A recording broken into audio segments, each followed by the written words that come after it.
One. Welcome back to the Angry Man Podcast with Jason and Greg. We got a special guest in the building, Quentin from the Mic Check Podcast. How are you today, sir? Perfect. Appreciate you here. Jay, do you have your sound like you might have a speaker on? You good? Okay. Cool. Yeah, man. So let's jump into it. T Ward, what's going on, man? What's going on? So we got a lot to cover, man. The first thing I want to jump into is we did a video this past week. It was on Gervonta Davis. Tank is still going down this path of talking about Ryan Garcia and whether or not he could potentially be on some performance enhancing drugs. You know me, I don't like when a fighter starts talking about those types of things. In my opinion, you should keep that in private. Your negotiations with that particular fighter should be with your promotional company and his promotional company, and you should leave it at that and not be all out in the general public, because I think it paints the wrong picture in terms of Tank. So I'm gonna start off with you, Q. What are your thoughts on what you are seeing from Gervonta Tank Davis? In my opinion, I don't believe he's afraid of anything, but it just paints a narrative that he could be potentially afraid. Thoughts?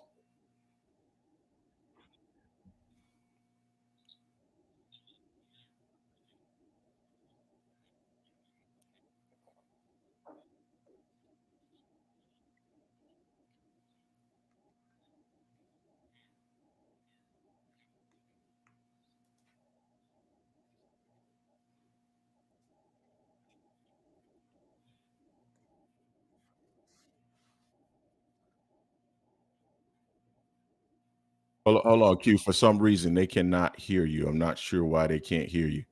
Let me check something here really quickly. 1 second. Instead of some static coming in.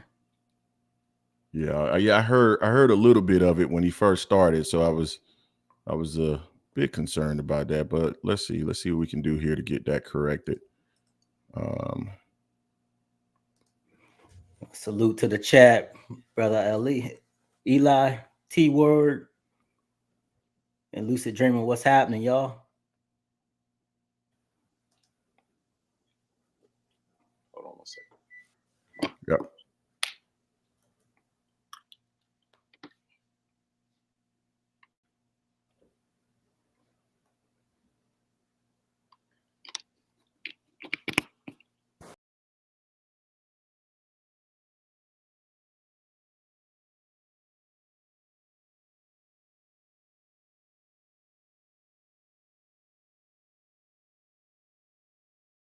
Better?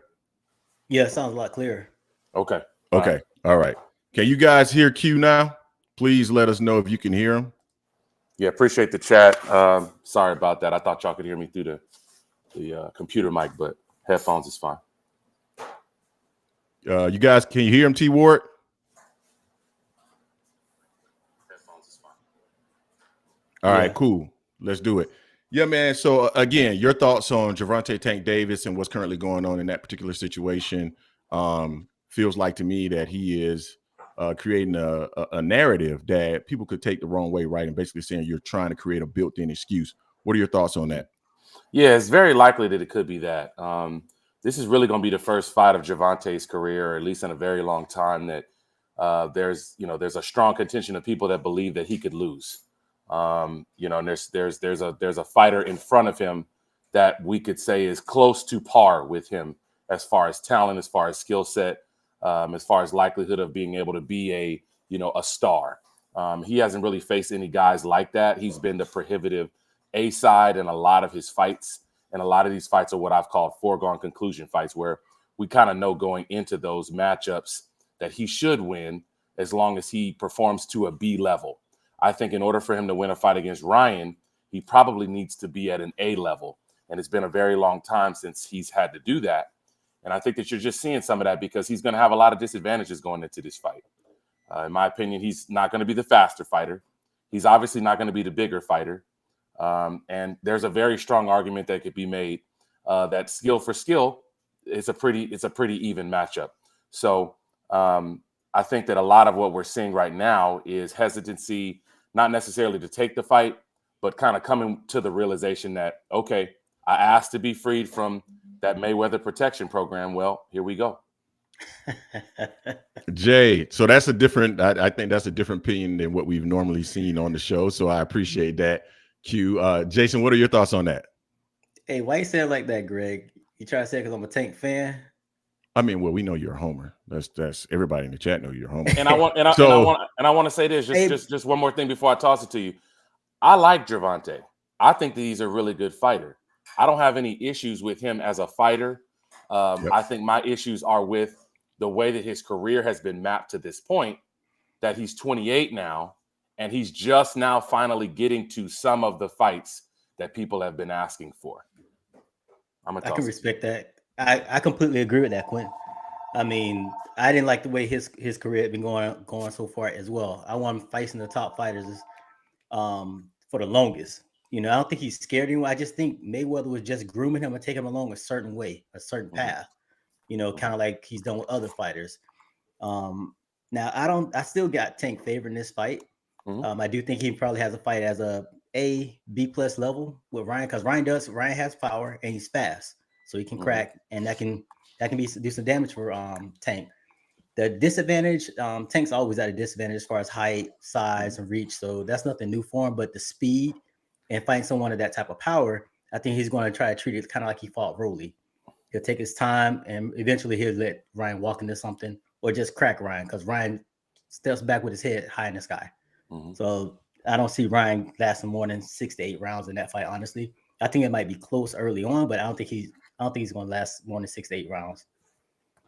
So I've finally impacted Jason. I've pulled him off the homer edge, and he now understands that Ryan Garcia could potentially provide some issues for Tank Davis. I think it was maybe 2 or 3 lives ago I mentioned that. I said that, Ryan is tall, he's rangy, he has speed, he has power, and those are the same things, well, minus the speed, but most of those things gave him problems with the Rolly Romero fight. Jason said, "Oh no, he was just kind of carrying Rolly." He wasn't carrying Rolly. He wasn't carrying Rolly. Rolly was a dangerous fight with Rolly. No. I gave you your time. Shannon Sharp. Now it's my time. So okay, skip. So what I'm saying is that I feel like, and I told you this, that Ryan Garcia is going to pose a challenge to him in those first few rounds. I think there is an opportunity for Tank to knock him out. I don't believe that Tank carried Rolly. I think Rolly was more of a dangerous fighter than what we thought because of the size, the range, and the power. I think Ryan Garcia has some of those same things. But like you, I feel like Tank is going to ultimately catch him toward the end of the fight and get him up out of there. I think it's going to be somewhere between 8 and 10 rounds. He's going to eventually catch him and knock him out. But I think this fight is more challenging than what people say it is. Jay, now I'm going to get it back to you, Skip, or Shannon. What do you want to rebut that? You have a rebuttal? Of course. Okay, go ahead. I'm gonna use a butt word. Of course. Okay. The thing with Tank and Ryan, or Tank and Rolly, I say he carried that fight because he took his time and he just stayed back. He didn't really do much. He just let Rolly shoot his shot pretty much and timed him. He knew Rolly was going to do that. He was setting Rolly up to be hungry and to be over anxious to try to knock Tank out.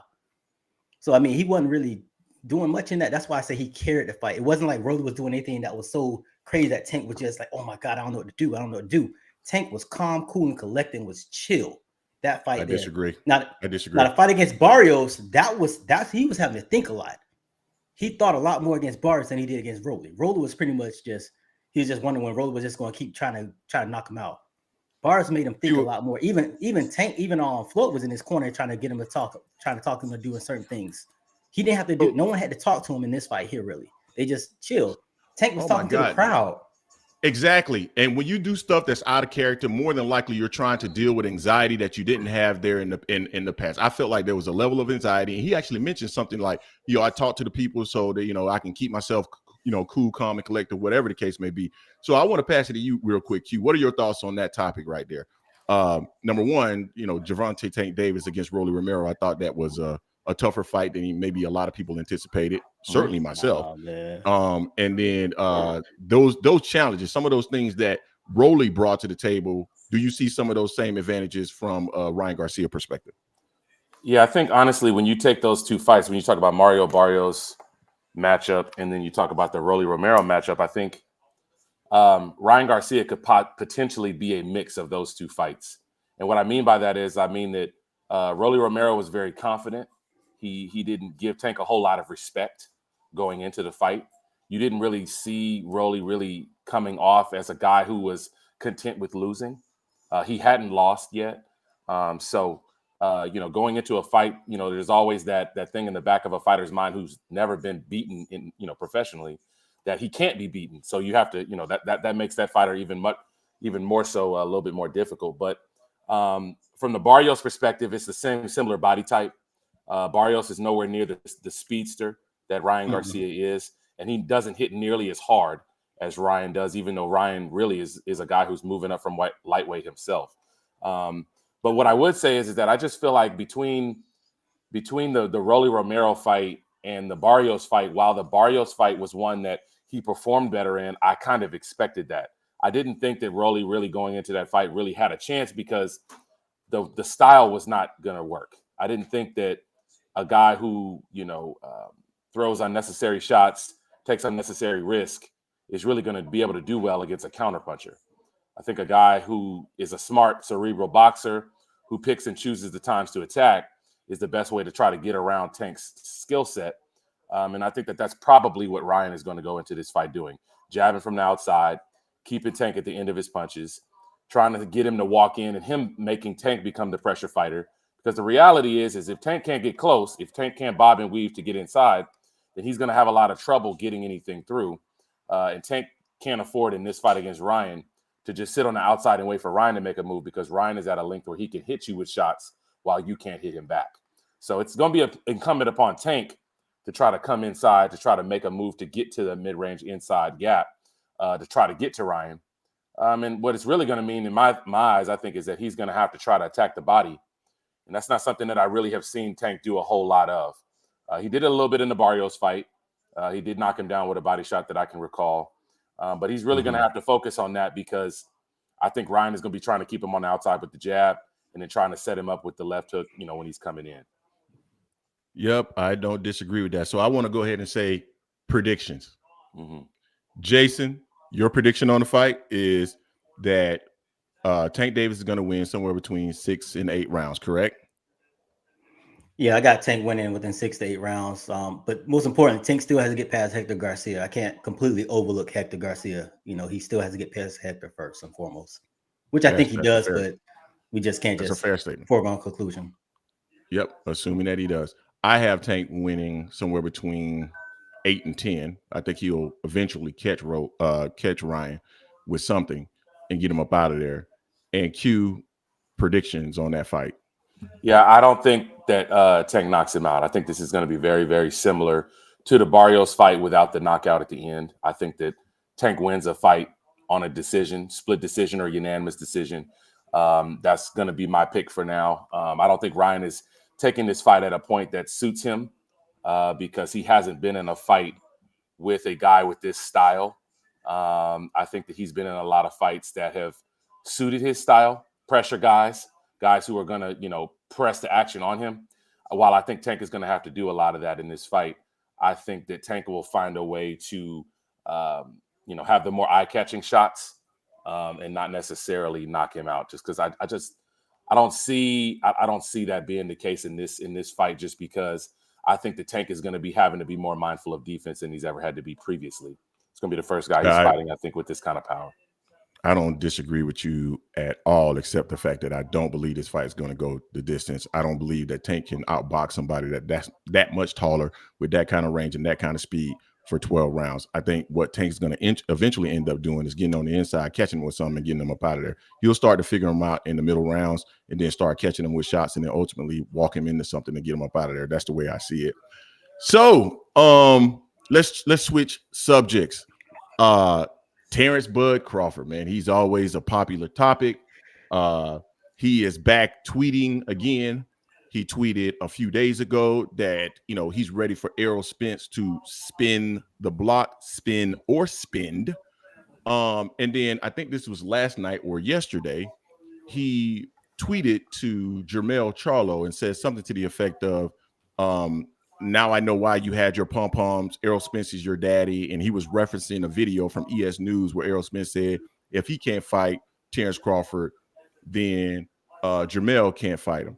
Now, that video is from like a week ago or so, because we saw that video, Jason. And so I'm wondering why he's now tweeting about that.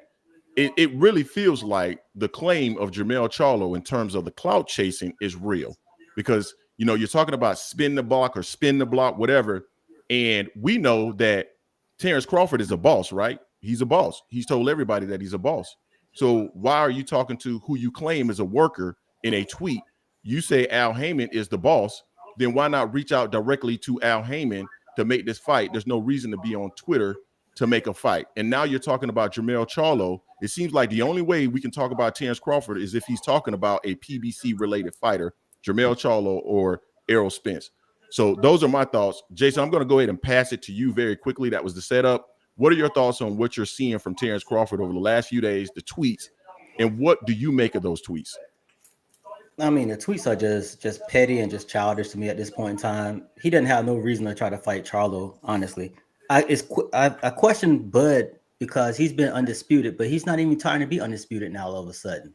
You think he would really want this fight with Spence for legacy and to be undisputed again at a second weight class. He hasn't talked about being undisputed at all. He's going on the record before saying that he doesn't need Spence. He doesn't need this. This is not for his legacy. He's already a Hall of Famer.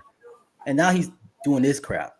I'm like, Bud, just come back. Just come to the negotiation right now. Now's the time, because Spence can't fight until probably April, May, or June. He's told you that.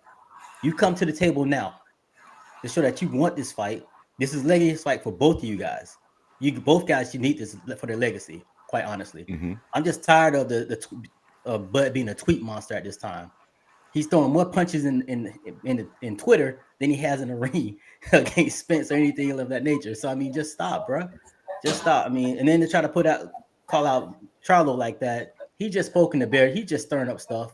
I mean, this is not like Bud's character that I've seen in the past. I think he's kind of desperate because he knows his last fight, he got thrown in the coals on that last fight. And he should have, for fighting David Avenesian. That was a bullshit-ass fight. So I mean, I think right now he's just desperate for attention.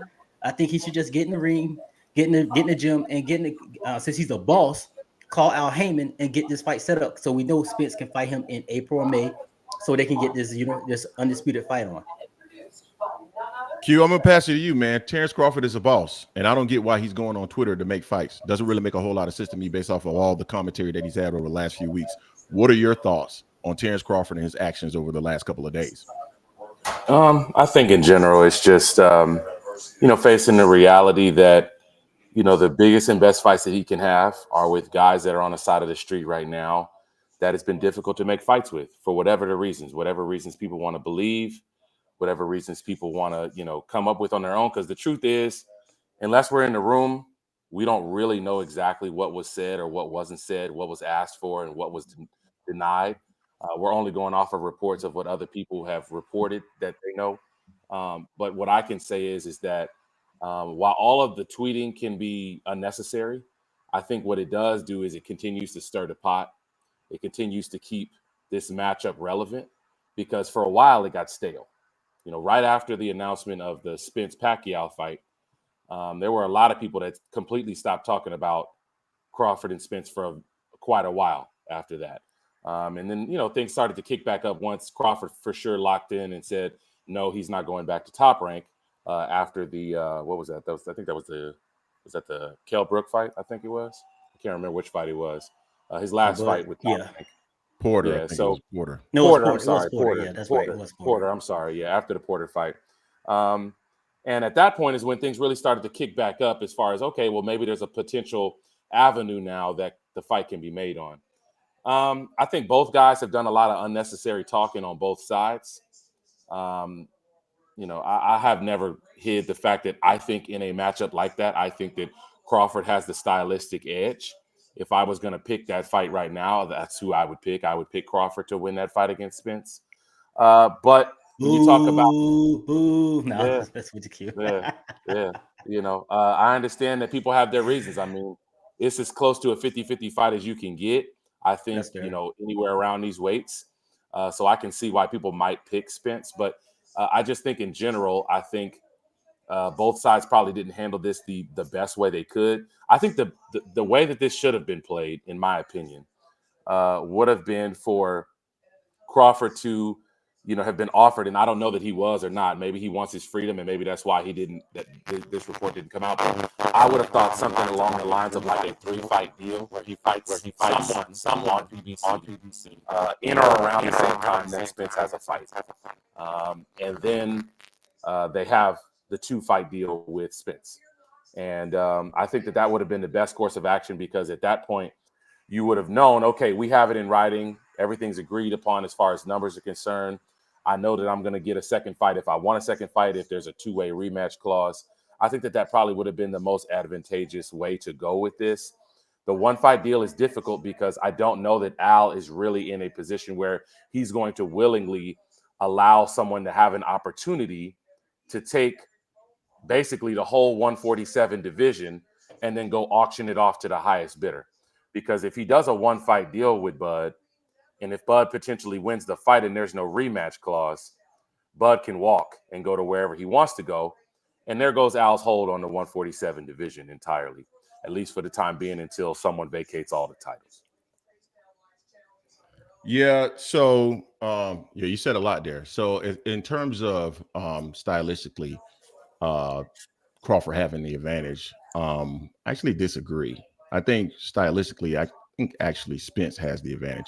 And again, I believe that this is a 50-50 fight. I believe, Jason, you also believe it's a 50-50 fight. Most general boxing fans believe that this is a 50-50 fight. But I believe that Errol can deal with whatever Terence does from the outside. And I think what Terence's advantage is the fact that he's a great counterpuncher. And the advantage that he had over somebody like Porter is that Porter is impatient and he tends to jump right in. It gives a counterpuncher like Terence Crawford the opportunity. But that's not Errol's style. Errol uses angles to get inside. He uses that long jab. And once he's on the inside, based off what I've seen from Terence Crawford, he doesn't have much of a game. I won't say much of a game, but he doesn't have a great game from the inside. So I believe that, Errol Spence is going to be able to cut that ring off, use angles to get on the inside. And once he gets on the inside, I think he's going to punish Terence Crawford. So in my opinion, I think it's going to either be a decision for Errol Spence or a late round stoppage. As far as, the comments about, both guys doing too much talking, I'm failing to see all the talking that's coming from Errol Spence. The Spence camp didn't say much of anything during the negotiations, and everything that was leaked was basically confirmed by Terence Crawford, which I said, and Jay, you're witness to this, I had been saying for the longest that it was Terence Crawford that was leaking all that information. It was clear he was leaking it to ESPN, and he came out and confirmed basically everything that those guys from ESPN was saying. The only time that I heard Errol Spence come out and say anything was really in defense of what Terence Crawford was saying, which I totally agree he should. As far as Terence Crawford now coming out and saying, this, that, and the third, and it keeps interest in the fight, that's all fine and dandy. But what you should first do is circle back or go directly to Al and say, hey, Al, I want to make this fight. The contract that we had before, I said I agreed to everything. Nothing has really changed, because at the end of the day, actually things have changed, because I went over to BLK Prime and more than likely I didn't improve my stock value with that deal.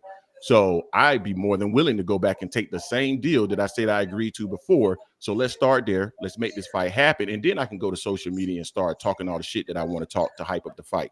It sounds like to me, or it feels like to me, that he's starting with the promotion of the fight before actually getting to the negotiations of the fight. And that to me is defined as clout chasing. So Jay, I'm going to give you an opportunity to respond to what I just said. Maybe that was a whole lot as well, but go ahead and respond. I mean, the whole deal with, he's definitely clout chasing right now. I mean, it's good. I mean, he's following kind of like what Mayweather did. Mayweather's like, I don't care what you're saying about me. As long as you're talking about me, I'm relevant. You're talking about me. So that in a sense, that's what Bud is doing right now. We never knew Bud to be a Twitter monster before. Nor Spence or anything like that. Nor Spence is a Twitter monster right now. But with Bud, it's just to the point where it's just gotten tiring. We're to the point where we're just tired of him moving the goalposts, saying one thing, doing another, then switching it up. Then he just tripping himself up in his own web of lies. He said so many different things. Every time he does an interview, he confuses himself and he changes his story. I just want some consistency there. And right now, this is the time he should be like, look, let's get this fight set up. I know Spence has to fight more than likely probably in May, June, especially if Boots goes ahead and forces an IBF Mando if he wins on January 7th. So I want to make sure I get this fight in. I want to be the first to fight Spence. I want to be the first to give Spence take his O away. But he's not really doing that. So, I mean, it's just annoying right now. Bud agreed to terms, but didn't sign a contract. Then throws everyone else under the bus. It's just childish, man. It's like we're in grade school and people just arguing back and forth about whose ball it is. Just stop, man. Let's just get this fight going. I'm going to pass it to you, Q, for the last statements on that particular topic.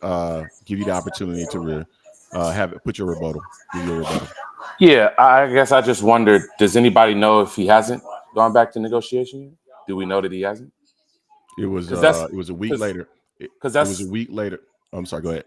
Because that's my first question is how do we know that he hasn't had any contact with Al? We didn't really know how the negotiations initially were going as far as whether he was talking directly to Showtime, whether he was talking directly to Al, whether his manager was talking to Spence's lawyers.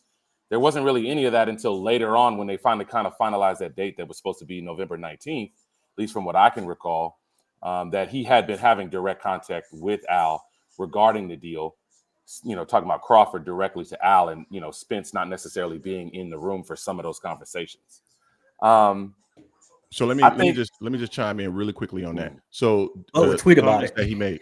Yeah, the comment that he made was a few days later after Errol Spence's interview, where Errol Spence basically said that he doesn't even know what he's going to be doing next. If Errol Spence knew what he was going to be doing next, or if Errol Spence had any inclination that, Terence Crawford had reached out to Al Heyman, which he would know, he wouldn't be saying, I don't even know if the fight's going to happen. I don't know this. I don't know that. He wouldn't be so dismissive of the fight happening. And just that time frame, the probability that Terence Crawford has already reached out to Al Heyman is slim. So I get what you're saying, but a lot of times people always use that argument of the thing that's over there in the black box that you can't see, that you can always use that as an excuse for why something could have been this or that. I don't like using those. The probability that occur is slim, but go ahead. Well, I guess exactly. I just always wonder about that, because if it takes how long does it take to have a conversation? It's going to take you a day or two to set something up to have a conversation with somebody of importance, right? Hey, want to talk, want to chat, yada yada, whatever.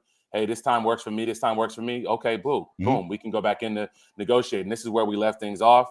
This is where things broke down. This is what I need to get to that point. This is what you need to get to your point. Let's see if there's something that could be done. I think that Spence at this point is not trying to hype anything up, because I think Spence might have his own reservations about whether the fight will happen or not. And he doesn't want to come out at this point and say, yeah, the fight is still going to happen. And then it doesn't happen. And then he looks like he's a part of the problem because he promised that the fight would happen. That's where I got from after his fight. Makes sense. So what? So that makes sense. That makes a lot of sense. So why wouldn't Terence Crawford do the same thing?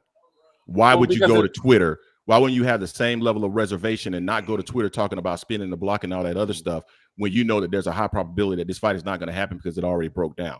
Well, maybe they have different feelings about it. That's my thing. Maybe they have different feelings about it. Maybe Spence thinks at this point that that's old news. He's not worried about old news, and he doesn't necessarily feel like he needs to do that fight because he has more options.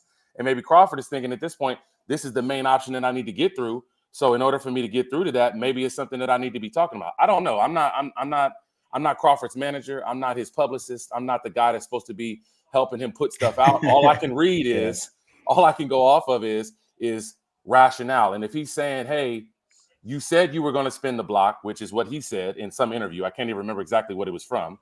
But he said, hey, hopefully I get to spin the block. That was at the Frank Martin fight. I think that it's just simply him just responding and saying, okay, well, it sounds like now maybe he still wants to do the fight, because I didn't know that necessarily after everything broke down that Spence was going to want to do it, just because he has so many more options than Crawford does. He probably figures, well, I don't need to give him that chance again. He blew it the first time in his opinion. So he can move on and move up to 154 and do what he wants to do there, because all the belts are pretty much on his side of things as far as the streets are concerned. So that was my read on it, was just that, well, maybe they have different opinions. Maybe Crawford thinks that this is his only option and this is the one that he still wants to do. And maybe Spence is thinking, you know what? I don't know if I really want to give him that opportunity anymore because he messed it up the first time. Yeah, but if this is his only option, then why would you behave in the way that you behave in the initial round of negotiations? That's the issue that I have. I get your logic. The thing about your logic though is feels like you're leaving out critical parts, and that's the issue that I have. If you know that you are going to BLK Prime, and that's that's going to be one of two of your only major options for you, then why would you poo-poo on that option? That doesn't make a whole lot of sense to me. So how would you come to the table now with the logic of this may be one of my only options, so now I need to go ahead and hype the fight? Like all of these things, when you start triangulating each piece of information, it doesn't make sense to me. Where was he downplaying the option to fight on PBC? What was he saying exactly? No, I never said anything about downplaying. What I'm saying is that he had the opportunity in the negotiations to actually make this fight. Okay. He chose not to. He literally was negotiating with another entity while he was negotiating with Errol Spence, which means he was not initially negotiating in good faith, knowing that this is one of your two major options. Then why on earth would you do that? So to me, that's not in his mind currently that this must be his only option, and that's the rationale for doing what it is that he's doing. It doesn't make sense to me when I connect all the pieces of information. I guess I just feel like when you're negotiating a fight that's your primary option, anybody's going to have more than one option of something else that they might be able to do or something that they might have to resort to as a plan B.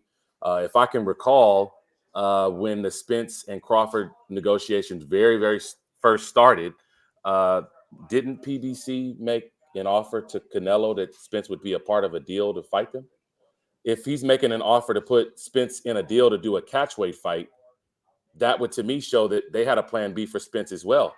If Canelo would have signed that deal, we would have never even got this far in the negotiations with Crawford because they would have already had Spence signed up as a part of that 2-fight or that 3-fight deal to fight Canelo at a catchweight. I think that when you negotiate fights, you have to negotiate them with more than one option in mind.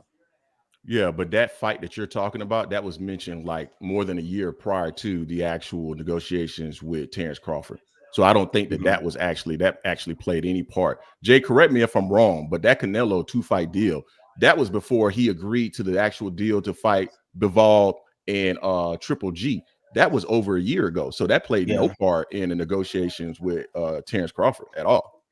Yeah, I don't think it was with that. That wasn't even on the table anymore. Canelo had already signed the other deal. My point is not necessarily that was going to be instead of a Crawford fight. My thing is saying when you're negotiating one fight that you want to have as a primary option, I think it's smart and wise on anybody to have more than one option available, because then you end up in a scenario. You end up in a scenario where you're in with Spence right now, right?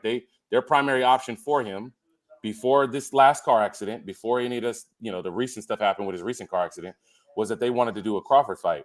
And when that didn't happen, because they didn't have a plan B already kind of set up, it was going to take till when was he going to fight? He wasn't going to fight this year.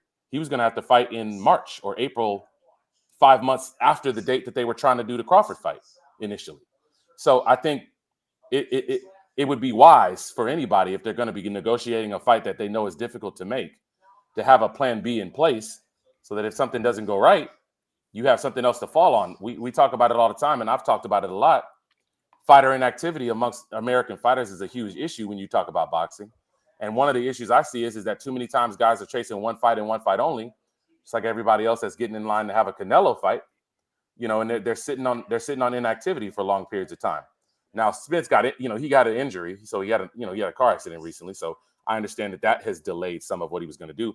But what was he going to do if he didn't have that fight? They were going to announce a fight for him to fight who and when. It wasn't going to be this year.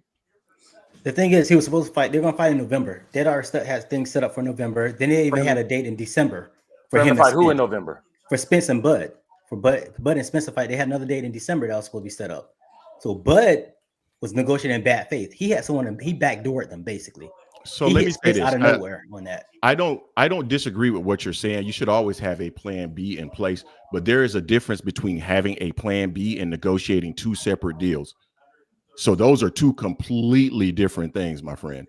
And so if Terence Crawford knew that in the back pocket, he know that BLK had reached out to him a few months ago and that was an option, and he had that in the back of his mind, great. But how fully invested are you in actually making a fight when you're also negotiating another fight somewhere else?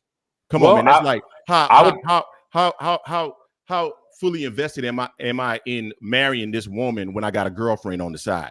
Come on, dude. Yeah. Come on now. I can agree with you on the analogy that you're making. I guess my point is that if you're gonna try to make a fight with people that are not necessarily on your side of things, right? That this is this representation, this entity that you're trying to make this fight with is not going to be trying to do you any favors, right? This isn't a co-promotion. This is where you're basically coming in as a contracted mercenary, so to speak, for a one fight or a 2-fight deal. You know that they have no long-term investment in you.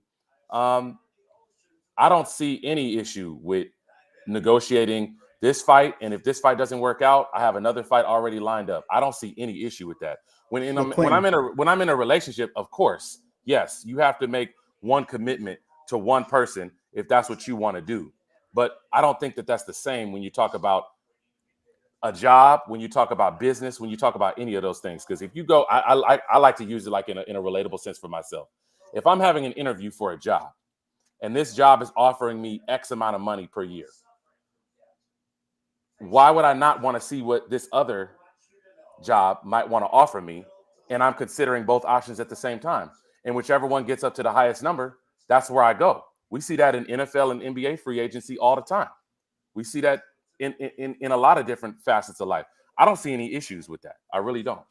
Yeah, but then he said he wanted transparency. That's not being transparent with the Spence side when you're doing a backdoor deal. That's exactly where I was about to go. You can't do both. Like you can't have both ways. I know you've heard all this information in terms of Terence Crawford and all the things he's saying, and he's talking about transparency, this, that, and the third, and he wants all of this on the front end and this, that, and the third. And it's like, but then on this end, you're not doing the exact same thing. I understand your analogy in terms of a job, right? But you know what? In jobs, I hire a lot of people. In jobs, I'll ask you, hey, are you interviewing with somebody else? That's completely fine. You're missing the point. The point is the transparency. A lot of people are interviewing for multiple jobs, but you know what? When somebody asks them, they'll say, oh, well, I'm also doing this. Or when you're in that situation, a lot of times they'll volunteer some of that information like, hey, you know what? I'm also interviewing with these people. So if you want to try to make something happen here, I need to go ahead and disclose that. Because number one, when you do that, you're actually trying to negotiate a higher salary. So why wouldn't you disclose that, Q? Well, let me answer that for you. I'll answer that for you. Because the fight that he was getting offered with David Avanesian, that he ended up eventually taking for what people are saying is somewhere around $7 to $10 million reported, right? Is not the same in comparable size. So I can't compare a fight that's a tune-up fight or a stay busy fight and use that as a negotiation tactic to get a bigger fight that's going to make me more money to pay me what I want. Like no, actually you can. How is that going to work? But Errol Spence wants to fight next. Number one, Errol Spence is already in a situation where he got to fight his mandatories and he wants to fight next. It's already clear. So you can use the potential of going into another fight and delaying the fight that he actually wants as a negotiating tool. So that's number one. Number two, it's just good business and good practice to be transparent, to have integrity. And in my mind, negotiating with two different parties at the same time shows a lack of integrity. That's my thought on it. Not only that, he yanked David Avanesian out of a fight that David already had signed up for elsewhere. So he yanked him out of that fight. He picked David. He can't force David to do anything he doesn't want to do. If David wants if David wants to leave the fight he was previously in to take a Terence Crawford fight and sell his record to a guy on a pay-per-view in America, that's his choice. I mean, no, Crawford can't force him to do that. Let me jump in here and say, Q, I want to thank you, number one, for coming in and giving a different perspective, because people say that we're so negative here on Terence Crawford. And I'm so glad. I'm glad that your perspective is different from ours, so people can compare and contrast what people who, use rational logic, come to a conclusion and get to a specific point. So thank you for that. And then I also want to pause and say, we got 24 people. We got 55 people in the building. We got 24 likes. Please hit the like button if you like the content that you're hearing. It helps other people find the channel. And if you don't like it, hit the dislike button. It's your choice. Brother Eli, I appreciate you, man, for the $4.99. Q, but Bud was negotiating with Avanesian since the Porter fight, so he'd been planning on fighting him. Yeah, I heard something about that as well. Q, I'll let you go ahead and respond to that. Let me say something real quick though. Sure. Spence just said last week at the Martin fight that he didn't like the way Bud went about that business about doing a backdoor deal. Okay. They didn't have any idea what that was going on. He said if Bud had brought that to them, they would have. He said, "Yo, go ahead and get your money, man. It's an easy fight. Get your money. We'll fight it later on." That could have been done. It could have been a 2-fight deal. It could have been a fight. Go ahead, do your tune-up. Then we fight in May, April, whatever. Bud did not do that. Bud didn't let them know anything about a David Avanesian fight until after the fact. That's the shady business aspect of it. That's what I didn't like and don't like about what him going about it. I'm quite sure if he had come to them and said like, hey, if we can't get this deal, I'm getting antsy. I want to fight before the end of the year. If we can't agree on something that fight this year, I want to get a tune-up fight in, then we'll come back around come February, March, May, or whatever it may be. That way we can get the fight in as soon as time, but we'll sign everything now. That would have been cool because that's what Zab and Floyd did. Zab and Floyd was a fight a while back. Zab lost to Baltimore, and Floyd still fought him because they had that fight signed up already. So Bud could have done that, but this was some shady shit, man. I just don't like the way he did it backdoor and like that. Get your money, cool, but just keep your all parties involved, especially if you say you want to have a legacy fight, you want to be undisputed, you want to be the best, but then you back out of it, and then you say you don't need this fight. Bud has been all over the place in his interviews. If you go through a chronological line of his interviews since the negotiations fell down, he's been all over the place. He has no consistency of anything except for lying. Been all over the place. Yeah, I can't necessarily agree with that. I don't think that he's been all over the place any more or any less than Spence has been. I think that there was a time where Spence was saying that he didn't need to have the fight. He wasn't really pressed about it anymore. He was, there was even a report at one point that he said if he didn't take 80-20, he wasn't going to do the fight with Crawford, a joke because he's not. But what I'm saying is that's a joke because he even said it was. He said he was joking around about that. You say that it's a joke, but it's still something that's said. So it's like, okay, well, what am I going to believe? You know what I'm going to believe? I'm going to believe when the fight gets signed. I'm going to believe official reporting from neutral sides, right? I'm going to believe a reporter who's not necessarily going to be impartial or partial to one fighter over the other. Anything that comes from Crawford or comes from Spence, I'm going to take with a grain of salt just because I know that they're trying to save their own face. And that's how I'm looking at all of this. So Q, I get what you're trying to say, but you're going back months and months and months ago. When people start talking about the level of inconsistency as it relates to Terence Crawford, they're not talking about months and months and months ago. They're literally talking about over the last 3 to 4 months. And when you think about the amount of time that Spence has even been in the press since they started trying to negotiate the deal, it's been far and few between. But we have heard information that we know has been leaked from Terence Crawford because it's the same information that he revealed once he got on his Instagram. So when you start talking about the inconsistencies, we're talking about what we've heard from Terence Crawford over the last several weeks. And I literally have videos posted where I can literally walk you through an interview. He contradicted himself in the same sentence. So disregard what you're talking about. Disregard anything from before, let's call it June or July. Leave that out. And let's talk about the last couple of months. That is what people are talking about. Yeah. And the level of inconsistency that we've seen from Terence Crawford has been wild, man. All that stuff prior, all that stuff is promoting. Errol saying 80-20. Terence Crawford saying it'll have to be 60-40, my split, knowing that he's not a pay-per-view draw. All of that is posturing. Neither of them are, in my opinion, but that's just my opinion. Compared to who? Relatively speaking, if you're comparing them to Floyd Mayweather, no. No, I'm not going to compare them to anybody that's not still fighting. Okay, so if you're talking about Canelo Alvarez, yeah, I'll say they're not a pay-per-view draw compared to him. There's but Spence, who has more pay-per-view buys than Errol Spence currently in the game? Well, are we talking about revenue or are we talking about just buys? Buys or revenue? Who? Okay, Anthony Joshua consistently does more. Tyson Fury no. has done more in the two fights. Over in the UK, their numbers. So number one, it's not a fair comparison because the dollar amount that they charge over. So that's why I asked you before I said anything. I asked you, was we talking about revenue or we talking about American fighters? Okay, yeah. So if we're talking about American fighters, he would be what? Number 2, second or third? Yeah, because I mean, what does last do? 240? Somewhere in the 2s. So look, and he's been in the 3s a few times. I'll be generous and I'll say 2. He's only done 3 once that I know of. That was the Mikey Garcia fight. What was the other one? Twice. Porter did 295. 300. I didn't see a 300 number, but let's I'll roll with you on that. To me, I don't think that pay-per-views are really doing what they should have done before. If we're talking about Spence and Crawford, I agree with that. Ultimately, I think that Spence and Crawford, I'm not looking into a whole lot of what they are saying at this point because I think that probably Spence at this point is getting some better advice on how to handle the situation right now, which is to say less and allow things to work out how they're going to work out.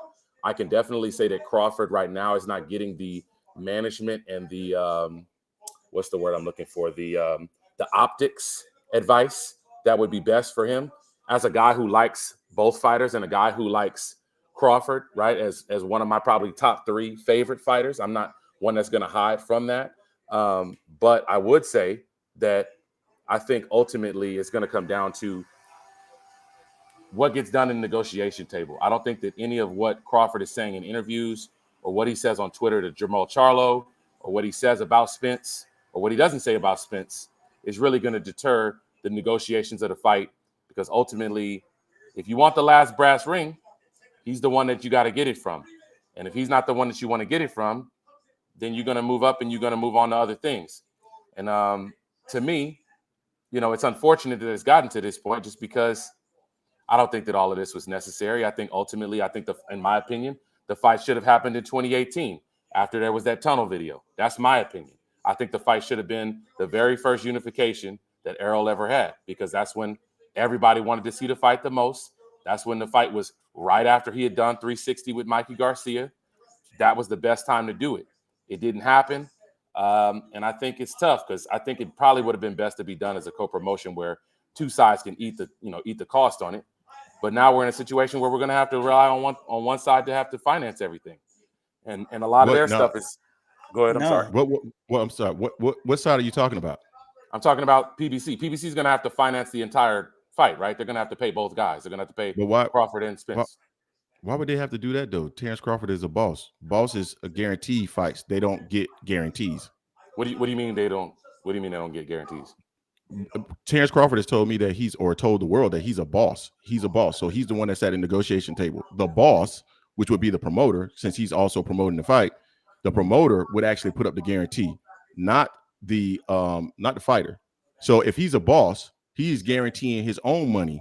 He should actually be funding a portion of this fight. Those are the level. I'm just pointing out an inconsistency in what he said. I wouldn't say that when you say that you're a boss, you're saying that I'm going to finance my own fights with my own money. I think that being a boss means that I might be able to go out and find an investor. I might be able to go out and find someone who has a lot of money that wants to invest or put on this fight. I look at it like this. Would we say that Canelo's his own boss? Canelo has never claimed to be his own boss. He has, actually. He said that before. I've never heard Canelo claim to be his own boss. He's 100% said, me and Eddie are going to make the decision about where we go. We haven't decided on anything when it comes to what promoter we want to sign with, what guy we want to do this and this and that. That to me means that you are dictating terms. That's what I think of a boss as. A boss is somebody who they get to dictate their own terms as far as, I'm going to do this deal. I'm going to go to this promoter. I'm going to fight on this platform. I'm going to go here. They have the liberty to do so. I don't look at it as a boss as somebody who has to be the one that finances his own fights. So I completely disagree with that. So how is it that you're a boss and you don't have 100 or you don't have the bulk of the stake in the actual fight? How are you the boss? You can't dictate anything. In any business scenario, in any business situation, the person that's putting up the money is the boss. They are the one that dictates everything and how it's done because they're the ones that's taking the risk. So if you're not putting up any money and taking no risk, you're a worker. You have no say if you're in any kind of investment, whether it's an investment vehicle, whether it's a company, whatever it is. If you ain't putting up no money, you don't have no say in nothing. You're a worker. I don't care if I knew this millionaire and I knew this millionaire and I had an ideal of a deal and I decided to bring these two together and I get a piece of the money because I came up with the ideal and I brought everything together. If investment A or investor B says, you know what, I'm done with this because I say that it should be done like this and you don't want to do it like this, so I'm stepping away. They call the shots, bro. So he ain't no boss. We got two different definitions of boss. If that's your opinion on what you think that is, that's fine. I disagree. I just think that you can be a boss when it comes to negotiating your own fights, detailing about where you're going to fight and what platforms you're going to fight on, and you take the deals that you feel are best and work for you. I don't think that makes you not being a boss. You're a free agent. You have flexibility to go and make the best deals for yourself in terms of going and seeing who will give you the most money. You're a free agent. You're not a boss. That's just the way I see it. And okay. I mean, you got to bring money to the table to come talk about you're a boss. That just doesn't make any sense to me. If Bud's such a boss, he said he had that hedge fund with that $50 million. Why not revisit that and make the fight happen? Well, maybe that's something to be considered. I don't know where that is. I don't know. I mean, it's not. I can tell you where it's not. It's not. It never was. It was never meant to be. And that's fine. If that's fine. If that's what you believe. If you don't think that it was a real deal, if you don't think that it was something that was realistic, that's fine. But ultimately, I didn't think that even if it was a real deal, was it something that Al was going to consider or that PBC was going to consider, because they wanted to do the show how they wanted to do it. They wanted to finance it how they wanted to finance it. I haven't seen the last time. It's about vetting where that money was coming from. They had to vet where that money was coming from. They have to know where that's coming from. And that's fair. You know? But what I'm saying is I don't think that they would have done it anyway, because they would have had to give up control of the show. They would have had to give up where the show was going to happen. They would have probably had to give up a lot of the terms and the dictation of who was going to be on the undercard. The perfect example is the Anthony Joshua Alexander Usyk fight. As soon as that fight got signed and they signed it to be sold to Saudi Arabia got to decide where the fight was going to be in certain countries. They got to decide and sell the rights to certain networks, and it became a bidding war from there. And I don't think that that's something that Al really wants to deal with. I don't think that that's something that the PBC really wants to deal with a fight they believe that they should be hosting and they should be able to dictate the terms to.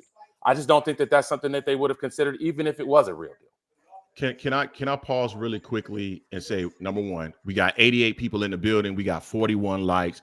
If you like the content, please hit the like button. If you don't like the content, hit the dislike button. But make sure you interact. And then finally, I want to pause here and say, shout out to the Mic Check Podcast. We got Q in the building. He's taking a beating from me and Jay, but he is a great sport. He is a great sport. So, God, give Q a round of applause for that. And go subscribe to the Mic Check Podcast. Q, I'm sorry for cutting you off, man. I want you to go ahead and finish your thoughts. No, to me, I just think that when you're a free agent, you get to dictate terms with your talent, right? I think that an NBA player, right, like, for example, when LeBron James leaves the Cleveland Cavaliers, right, he gets to dictate terms. He doesn't own a team. He can't go and start his own team because he's a rich man, but he's not that rich yet. He's getting to that point. Hopefully he'll be owning a team at some point, right? He'll get to be able to do that and run his own team the way he wants to. But even teams that have bosses and owners, they have to be under the guise of someone. You always are, in most cases, going to have some type of governing body that's going to dictate down. There's very, very, very, very, very, very, very few people that are ever going to get to say, I do what I want, when I want, no matter what. So even when you talk about guys who are going to be investing money to put on a fight, right? They're going to have to dictate terms based on a commission. They're going to have to dictate terms based on whatever sanctioning bodies are trying to sanction the fight or whatever revenue needs to be split or shared based on that. I think that Terence Crawford using his own free agency, it does in certain situations make him a boss because he has flexibility and freedom to say, okay, if this isn't the deal that I want to do, I have enough within myself to be able to be contractually free to go and take a deal that better suits me for what I want to do. I don't think that that doesn't make you a boss. It just may not make you ownership. It might not make you the biggest boss, but I think that he's a boss of his own talent. And a lot of boxers are not, because a lot of boxers aren't free to go and do what they want with their own careers and have the fights that they want to have with their own careers. I think it makes him a boss in that aspect. In an aspect, a little bit, but it sounds more like a free agent than a boss. Yeah, I think a free agent is a apt way to describe it. But I don't think that just because you're a free agent that has to listen to policy or has to go under the guise of someone else's dictation, that doesn't make you a boss when you have multiple options that most people in your same situation don't have. So I'll say this. Then I'll describe it like this because you just used LeBron James. LeBron James is not a boss in the NBA if he leaves the Lakers. He is a worker. He is a free agent, but he is the boss of himself.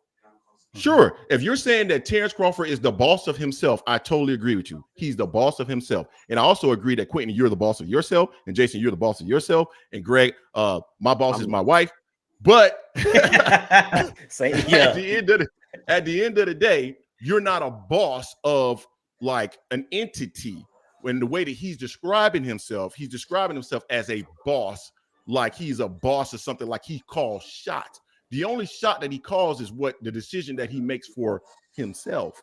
Which is what most fighters can't do. Most fighters, they get told, this is your option, A and B. Here's your options. This is when you're fighting. This is how much money we're going to be able to give you. We got you on a 3-fight deal. if you don't want to take this money, then you can sit out. That's what most fighters do, right? Okay. That's not Terence's situation, though. Yeah, but Terence Crawford free agent. So if you were making the comment that Terence Crawford is a free agent and the fact that he could go out there and generate X amount of millions of dollars on his own, and so he has the opportunity to go to this fighter or that fighter or this fighter or this promoter or that promoter or that promoter and generate that level of income like Canelo, then I can. No, I'm not saying it's like it's not. I'm not saying it's on the level of Canelo. I'm saying it was similar to Canelo in that Canelo was a promotional. He had the freedom to go to whatever platform he wanted to go to. Now he didn't have the money coming in, but he had the freedom, though. He had the freedom, but he also had the draw, and that's the difference. Terence Crawford doesn't have any draw. He's not a draw. He doesn't have drawing power like that. I mean, I don't know what his pay-per-view worth for David Avanesian, but I'm pretty sure it wasn't $120,000 that people tried to make it to be.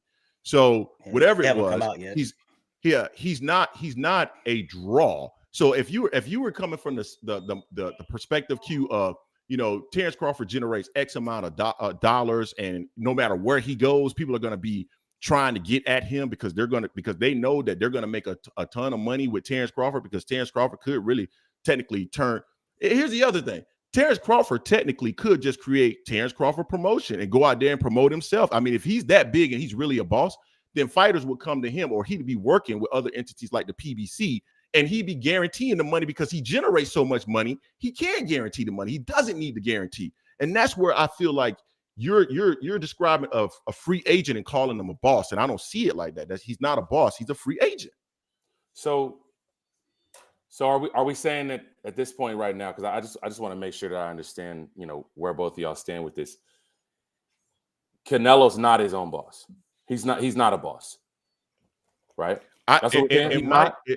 In my opinion, there's a stronger claim for Canelo being a boss than Terence Crawford. Now, would I technically consider Canelo a boss?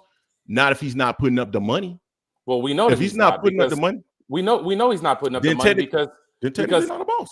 Because the only money that I'll say this: he brings the money when it comes from sponsorship, right? Hennessy, Value. What's the other one he does? Tecate. He used to do for a long time. When you talk about, corporate sponsorship. So that money goes with him for every fight, wherever he goes. But I don't know. I think that, we're kind of getting into some specifics that not necessarily are going to hurt or help the fight. I think that Crawford believes that he has flexibility that most fighters don't get to have. And I think that he's trying to use that in a way that will help him to get the fight he really wants to have, which I think everybody knows is the Spence fight. I think no matter what he says out loud, no matter what Spence says out loud, I think that they both really, really do want to have that fight sooner rather than later. There's going to be a lot of things that are going to get in the way pretty quickly. Having the delay, having the fight not happen in November, and then Spence's injury, and then now, Spence probably going to be having to face a mandatory that I'm not even going to get into all that unless that's what you guys want to get into as far as that quote unquote mandatory that he's going to have to fight soon. We might get into that. We might get into that. real quick. So Canelo is not a boss. He's a star player. Okay. Because he's under Eddie Hearn. Eddie Hearn was pissed with Canelo because Canelo wanted to fight certain fights. Canelo wanted to fight Makabu. Remember? He wanted to fight Makabu. Well, no, that was Eddie Reynoso who wanted to fight him. When Canelo said he didn't even know that Eddie had suggested that. That's what he says. Yeah, right. I can only go off of what the guy is saying, man. Canelo, if we're gonna do that shit. If we're gonna take if we're gonna take Terence at his word, right, and we're gonna say that Terence is being a liar and being disingenuous with what he says on camera, then when Canelo does it and you don't believe it, you can't just say that he's lying too. You gotta believe it or not. I don't know. Canelo also he said it was just the beef that he ate that made him pop positive. Maybe it was. Maybe it was. I don't know. I wasn't there. Man. I don't know. Man, so I think we've exhausted this topic. Hey, I want to switch to something else, man, here really quickly, Q, because I want to get your opinion on this as well. It's kind of related to Terence Crawford, but it's and I want to get your opinion on this because I know that you have a boxing channel, not just a boxing channel, but you guys cover all sports. Shout out to the Mic Check podcast. T Ward, my boy Q, is in the building. He's taking a beating from Jay and I. You guys go show them some love. Go subscribe to their channel. Don't forget to hit the like button here and also subscribe to our channel. But YouTubers and clickbait, man. Mm-hmm. So we saw a lot of comments in some of our videos, and they were referencing Bob Arm, and they were basically saying that Bob Arm had confirmed the amount of dollars that that Terence Crawford had gotten. And I'm like, I had not heard that. And they were referencing Blue Blood, and Blue Blood had some kind of released secret audio that he fought, leaked audio. And Jay went to go listen to it, and I heard a part of it as he was letting me listen to it. And it was clear because I'm like, hold on, that's the same video from YSM. So they're like, yeah, that's the video from YSM where he never references anything in regards to Terence Crawford getting all of the $10 million. Now, he did mention that, these people have money. He mentioned something about Terence Crawford, but he never said anything. This was months ago. And they're trying to use that, specifically Blue Bloods trying to use that as confirmation that Terence Crawford was paid in full, $10 million, so forth and so on. So it was clear that he was trying to deliberately deceive people. So I want to pass it to you, man. What are your thoughts on that, man? Because there's a lot of channels, and I'm not going to name any of the other channels, but there are a lot of channels that I used to be subscribed to. I'm not subscribed to them anymore. And that's part of the reason why Jason and I started this channel, is because we wanted to put out truth, and we wanted to put out our opinion. Sometimes our opinion is right, sometimes our opinion is wrong. But at the end of the day, it's never to deceive anybody. So what are your thoughts on some of these YouTubers who are putting clickbait out there to get people to come and see their channel? I mean, everything's about the dollar. Everything. I remember when a lot of these same channels you're talking about, which I'm not going to name them, were saying that Spence had passed Canelo as the biggest draw in American boxing. That was 3 or 4 years ago. That was right after the Mikey Garcia fight. Truth be told, the Mikey Garcia fight was so big because everybody knows in boxing that the Hispanic vote, so to speak, right? The Hispanic dollar, the Mexican American dollar, the Mexican dollar is the most valuable asset in American boxing. If you can get Mexican fans to support you, you're going to go a long way to making a lot of money. That's the same reason that Triple G wears a poncho and has worn sombreros to fights. That man's not from Mexico, but he knows where the money is. So these channels are essentially just doing things to try to attract money, to try to attract eyes. They'll title a video of something that they're not even really talking about on the show, or maybe it's an hour down the line in the show that they even get to the topic that's in the headline. But once the click is there, it doesn't really make any difference on my end because I've got my numbers up. My numbers have gone up. So I take it with a grain of salt, just because I know what to look for. I know what channels to listen to, and it doesn't take you long. You only have to listen to 1 or 2 shows, and you can kind of decide for yourself. Okay, these people are heavily slanted in this angle, but these people's angling is kind of heavily slanted in this area. And if you want something that's neutral, it's not hard for you to find out. It's really not. Jay, what are your thoughts on that? And I'll give my opinion. See, what irritated me the most, and I had to calm. I'm usually calm. I'm usually the calm one of the two of us, anyway. Not so. This pissed me off because we had people come in our comment section referencing this shit, and it was straight up clickbait. The way he cropped a video from October 28th, he cropped what Bob Arm said and stopped it when he got what he needed out of it. And people were coming in our comment section saying, well, Bob Arum confirmed. Like, no, Bob Arum confirmed what David Avanesyan got because he's friends with Frank Warren. Right. And he still never said the dollar amount that what David Avanesyan got. Right. So he was trying to use that to validate what Terence may have gotten. No one knows what Terence did or did not get. Yeah. But don't use that. And then he's using another a website that says 120,000 buys, pay-per-view buys, which is not a valid website. That website was www.pr.com. where you can pay them and they will put on what you want them to put on. So I'm like, he's misleading people on that. When we have people come in the comment section mentioning that, it pissed me off. And I'm like, don't deceive people. Just put it out there, put the truth out there, and let people take it how it is. Yeah. The video you guys are talking about is the video where he confirmed that David had been paid in full, and he knew that because he talked to Frank Warren. My understanding from the video, and just what I received from the video when I watched it, was just simply that the money is good that we were promised. And people can take the inference from there that the money that Terence was promised is good on that side as well, if they want to choose to take that assumption. I don't know who from Terence's side of things could confirm for people that don't believe that he made 10 million that they would believe him. I don't know. I don't know who exactly could confirm that amount that people would believe him if they didn't believe he was going to make that much money to begin with. Because if Terence says it, he could be lying, right? If Bomac says it, well, he could be lying too. If Keyshawn Davis says it, well, he could be lying too. So who exactly from Terence's side of things could confirm his $10 million purse that we would believe? Is that a rhetorical question, or you want to? I'm asking. I don't know. I'm asking. Oh, no one. Because for me, the dollars don't add up. So I'll never believe it because the dollars don't add up. There you go. And the other reason why I don't believe it is because when he was on Brian Custer's show and he specifically said the $10 million, I've never heard Terence Crawford say, I'm getting $10 million. He said, I got to get the bag. He never confirmed that I've gotten $5 million. He just said, I got half.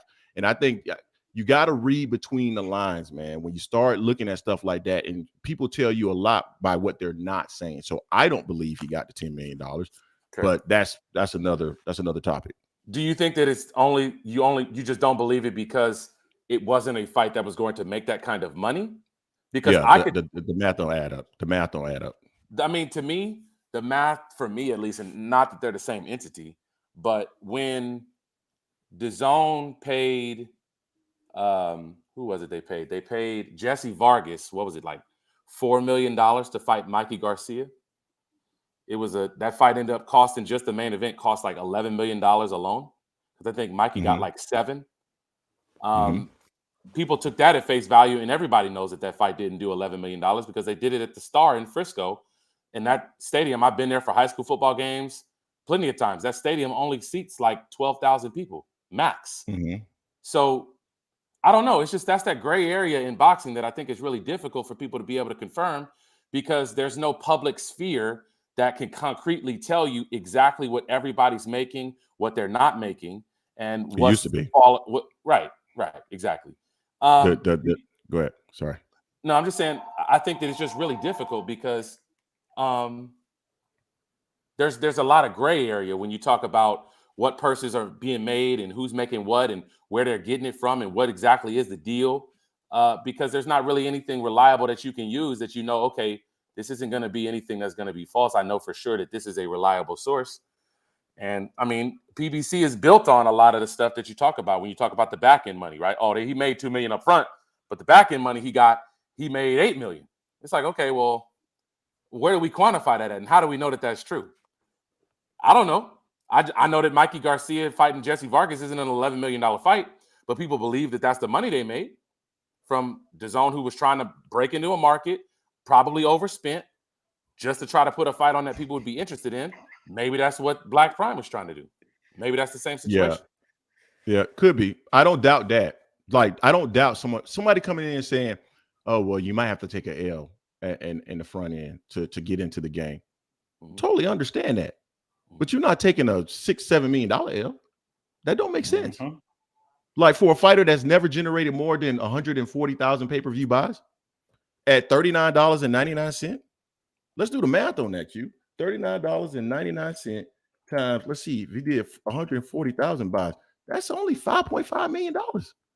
Terence Crawford at $10 million, that's already a $4.5 million loss, and that doesn't include any of the other pay-per-view, the other undercards, the other fighters, any of the promotional aspects of the fight, any of the costs associated with broadcasting the fight. Those costs are significant.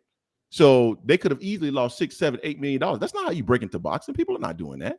I can see you taking a $1-2 million L on it, but then you sign Adrian Broner to take another L, and then we just heard from Adrian Broner that's saying that part of his contract is to allow him to pick his own fighters, right? To pick the fighters that he wants to fight, and he still gets the guarantee with 40% on the back end.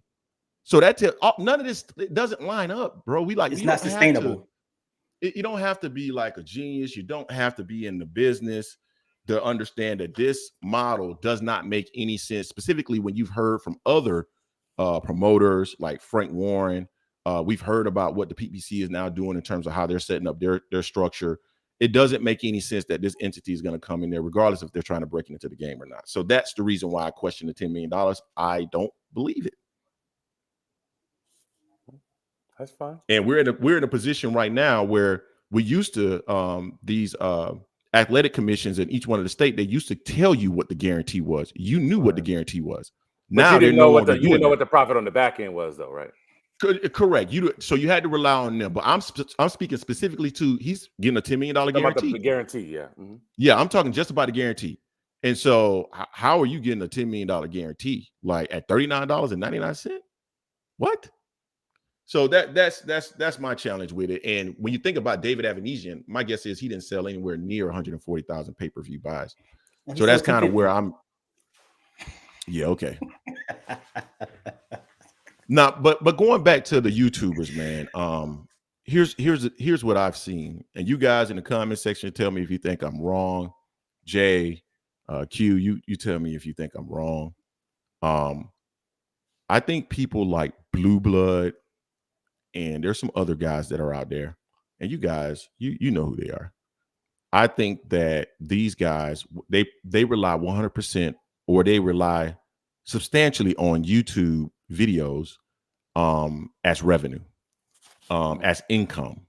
Right. And so when you do that, you need to get out as many videos as you possibly can and get as many views as you possibly can. And so I think things become a little bit gray for them because, hey, if I need to put, food on the table, I need to keep the lights on. I don't mind, kind of wording this in a way that suggests that the fighter said this, and in reality, the fighter didn't, to get you to click on this so I can get that check at the end of the month. Mm-hmm. And, for I know for your channel and for us, we don't, I've said this multiple times. I don't mind saying it again. We lose money on YouTube. Right now, we lose money on YouTube. But Jason and I, we work full time. This is something that we're passionate about, that we do. And so we can't be bought off. This is our 100%. This is how we view it. We don't intentionally try to create any kind of clickbait or anything like that. And I know you guys don't either. But I think that's the major driver behind it, is that they are looking for ways to, put food on the table, man. And they don't mind taking a risk with or being liberal with the titles and suggesting what the video may really entail.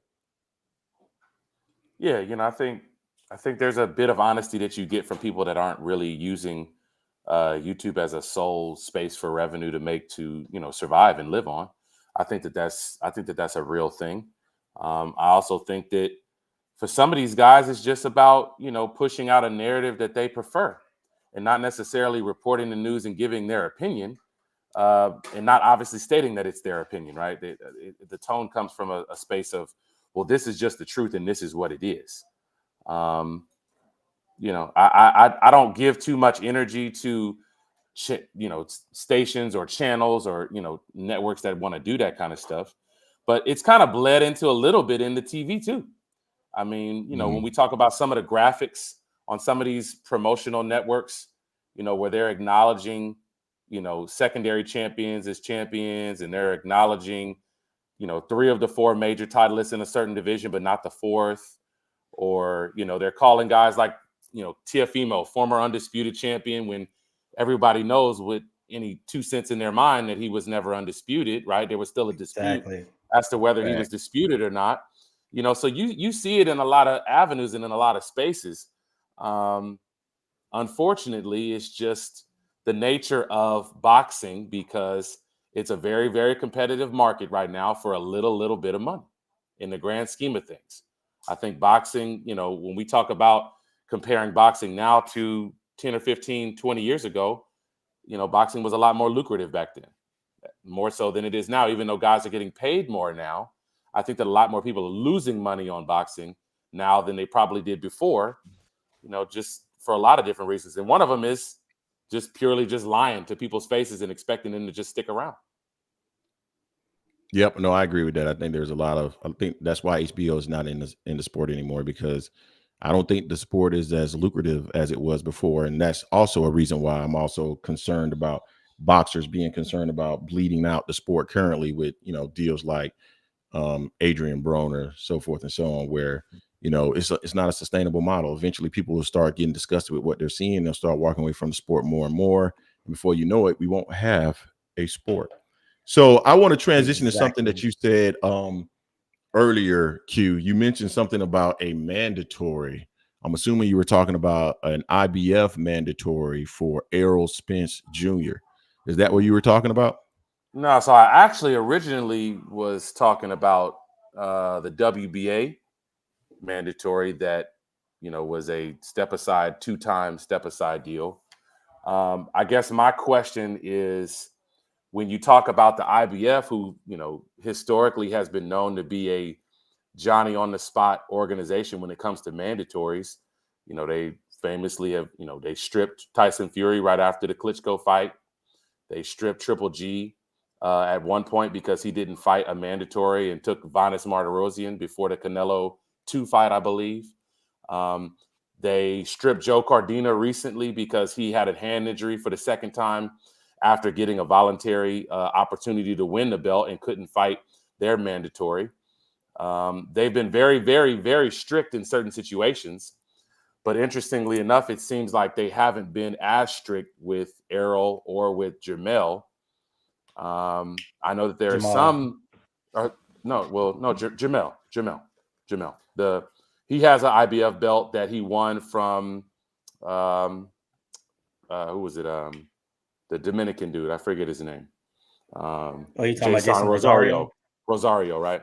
There was an original step aside because he was going through unified and then undisputed with Trump, a mandatory. I guess my question is when the Castaño fight got delayed because of injury, why was that not an opportunity to have an IBF mandatory fulfilled? Because if I remember right, Jermell fought in the summer of 21. They were supposed to have the rematch in the winter. They didn't get to do it, and it was delayed by maybe 2 or 3 months. And then they ended up doing it at the beginning of 22. So, I mean, my question is for Jermell specifically, and then also for Errol's situation. Errol hasn't had an IBF mandatory defense since 2018, March of 2018. I wonder when that's going to come around because I thought it was every 18 months. Well, can I ask a question, guys? And maybe I'm just not really understanding the sport, right? But so you say he hasn't had a mandatory since 2018, but he has fought since 2018, right? Yeah, for sure. So if he would have lost one of those fights, he would have lost the IBF belt, correct? Correct. So why do we care about whether or not it's a mandatory? He's defended those titles regardless. I think that it's important to make sure that the guys who are fighting for mandatory spots get their opportunities when champions are not in unification fights. Because my personal opinion is that if you're a unified champion, you should either be further unifying or you should be fighting a mandatory. I honestly am not a fan of the voluntary defense unless it's specifically, a super fight or a major fight that a lot of people really, really, really want to see. I'm not necessarily a fan of, voluntaries in the multiple sense. And I know that Errol hasn't had a whole lot of voluntaries. I think that the one opportunity that there would have been to have that IBF mandatory probably would have been when he had that Danny Garcia fight. Now, I know they gave him some grace because he was coming off of an injury, but in my opinion, you stagnate the ranking system. Nobody from the IBF ranking system at 147 has been able to fight for that belt in 4 years. And I think that can be problematic because what are the contenders supposed to do? If they're at a weight where... Go ahead, I'm sorry. No, no, go ahead and finish. I'll ask you the question afterwards. No, I just said I just wonder what are they supposed to do in those situations where they've worked themselves up to be a number one contender. They should be called as a mandatory in a situation where, either another organization gets to skip the line or another organization calls a mandatory before their organization does. And they have to wait and sit on a ranking for 4 years, or whoever was in that ranking sits there for 4 years before they get an opportunity to fight for the belt. What are they supposed to do? No, isn't that what they have those interim titles for? Yeah, I hate interim titles. I wish they'd get rid of that. I get what you're saying. I get what you're saying, titles. but that's why they. So let me ask you this, and I'm going to use Errol Spence as an example. Shouldn't a fighter be incentivized to unify? Absolutely. So But based off what you're saying, you're really not incentivized to unify at all, because when you unify, now you got everybody in each one of the ranking systems looking for you, and you need to defend against. And I'm using him as an example because if you think about the current situation that's going on, Errol Spence did exactly what he said he was going to do. He cleared out his side of the street. He unified all those titles, the WBC, the WBA, and the IBF. The only one he doesn't have is the WBO. Now let's look at what's waiting for Errol Spence. The winner of Stanionis and Ortiz. I would love to see that fight. I would love to see him against Errol. Yeah, that's fine. So everybody against Errol, but no one against Bud. Exactly. That's the issue. Bud only has one belt, though. Bud only has one belt, so he only gets one mandatory. Exactly. So the person who is unifying, the people who are unified, or the person who is unified is disincentivized to actually unify. Because why even do that? How? I disagree with that. I disagree with that because I think that the guy. Okay, I'm sorry. Go ahead. I'm sorry. You wanted to finish. I'm sorry. No, you're right. Let me just finish this part of it. So Bud would have somebody or a couple of people that might, pose a challenge to him in Boots Ennis and Virgil Ortiz. But I fully expect Virgil Ortiz to win the fight against Stanionis. And even if he doesn't, if he loses, he's probably going to drop in the WBO ranking. If he wins, he becomes the WBA interim and he comes out of the WBO rankings. Right. Then with Boots, I fully expect him to win his fight in January, which means he will move out of the WBO rankings. So now who do you got to fight Terence Crawford? Yeah. So all that work Errol Spence did is for naught, because now he got one guy over there holding the belt hostage and not moving into an actual unification fight. And then he's also fighting bums. Go ahead. Here's what I would say I think should be done when it comes to this issue. I think they need to go to the women's model when you talk about rankings. In women's boxing, a champion can be ranked by another sanctioning body. That's number one. I think that should stay. I think that you should be able to be a WBO champion and work your way up to whatever ranking system with any other boxing organization, belt holding organization, sanctioning body, that you choose to, while simultaneously defending your belt and taking care of whatever mandatories you get required to have. As far as decentivizing being a unified champion, being a unified champion is hard work to get and it's hard work to keep. I don't think that it should be any easier once you have more belts that you have less mandatories. I think if anything, it's normal because the guy who's the unified champion, that's the guy that everybody is shooting for. So even if they didn't place mandatories on you, if there's no mandatories, then there's a lot of guys that just sit on, whatever they've already done. They don't have another fight that everybody wants to see. If Virgil wanted to fight Bud, why didn't he just petition to go to WBO route? Why didn't he have a bunch of WBO eliminators? I'd say the same thing about Gervonta Ennis. And I'd love to watch any of those fights. I'd love to see Bud against Gervonta Ennis. I'd love to see Spence against Ortiz. I'd love to see vice versa. But, unless he's giving them a voluntary, right? I wonder why didn't those guys voluntarily go up that route to get the WBO title mandated? That's what I would wonder. Oh, so I don't disagree with you in terms of Ortiz. Perfectly fair statement. Boots, he didn't have the opportunity to fight in the WBO eliminator. That wasn't offered to him. What do you mean it wasn't offered? You can't petition or you can't petition to be ranked in a certain organization and then work your way up the rankings like he did with the IBF? Usually when you're petitioning for a mandatory, you're actually the number one and you're just not, you haven't been made the mandatory. So Boots as number two, petitioning does nothing. He was already ranked higher in the IBF. So why would you go that route? So I agree with Ortiz. I think you're spot on with Ortiz. I don't think you're spot on with Boots Ennis. I'm going to say that before you even get to the number two spot, right? When Jerron was working his way up the IBF rankings, when he first decided, I'd like to be ranked by X organization. At that time, I assumed that Spence was a champion and Bud was a champion when that first started. When he first cracked the top 10, now I could be wrong. Maybe he cracked the top 10 before both of them were champion at that weight. But I'm pretty sure they were both champion, Spence with the IBF and Bud with the WBO when he first cracked the rankings.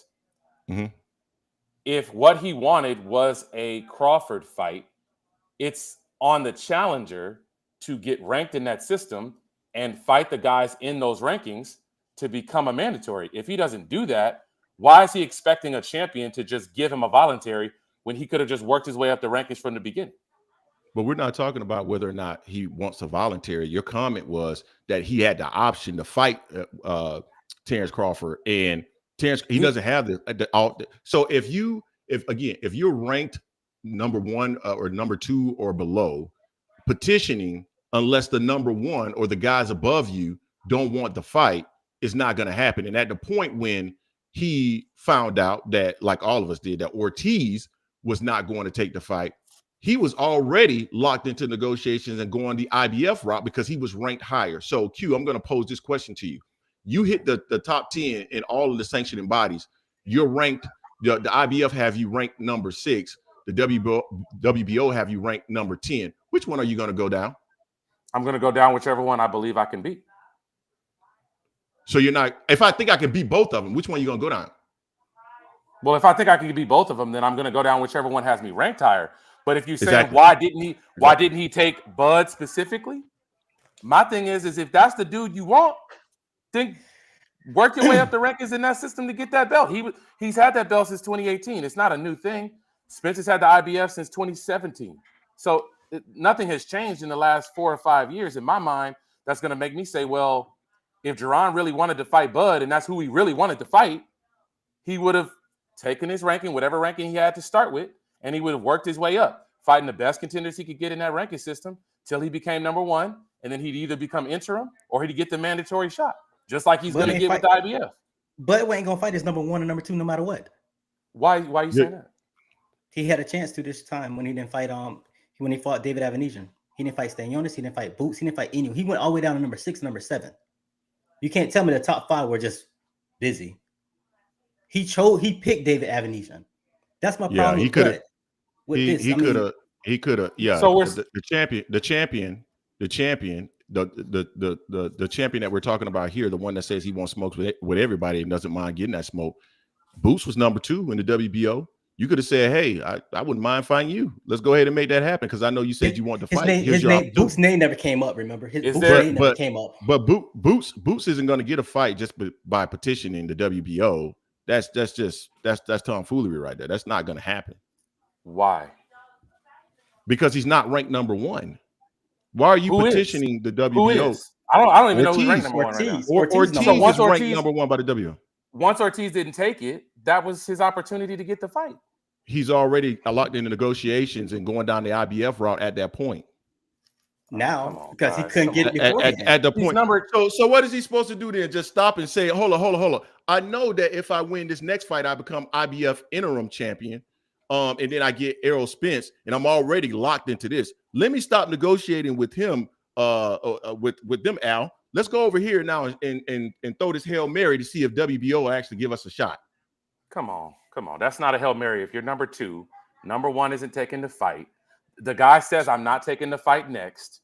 I'm going to sign some documents. Let me be the mandatory. He gets a yes or a no answer. He didn't get a yes or no answer though. That's what I'm saying. That didn't even happen. So you should do something when you know the probability is low of it actually occurring, because more than likely what the WBO would have done is ordered some kind of eliminator between the number 2 and number 3. So he would have been in the exact same boat he would have been in the IBF. So I get what you're trying to say, but come on. If that's what he chose to do, if that's the guy he wanted to fight, that's the guy that you want to fight. I know that in a lot of situations, we talk about this from the boxing organization standpoint when you talk about rankings, but when guys want to get a specific fight done, right, when they want to fight a specific guy, they're going to jump through whatever hoops they have to jump through to try to get that fight to happen. If that's not the guy if that's the guy that they want, that's just my opinion.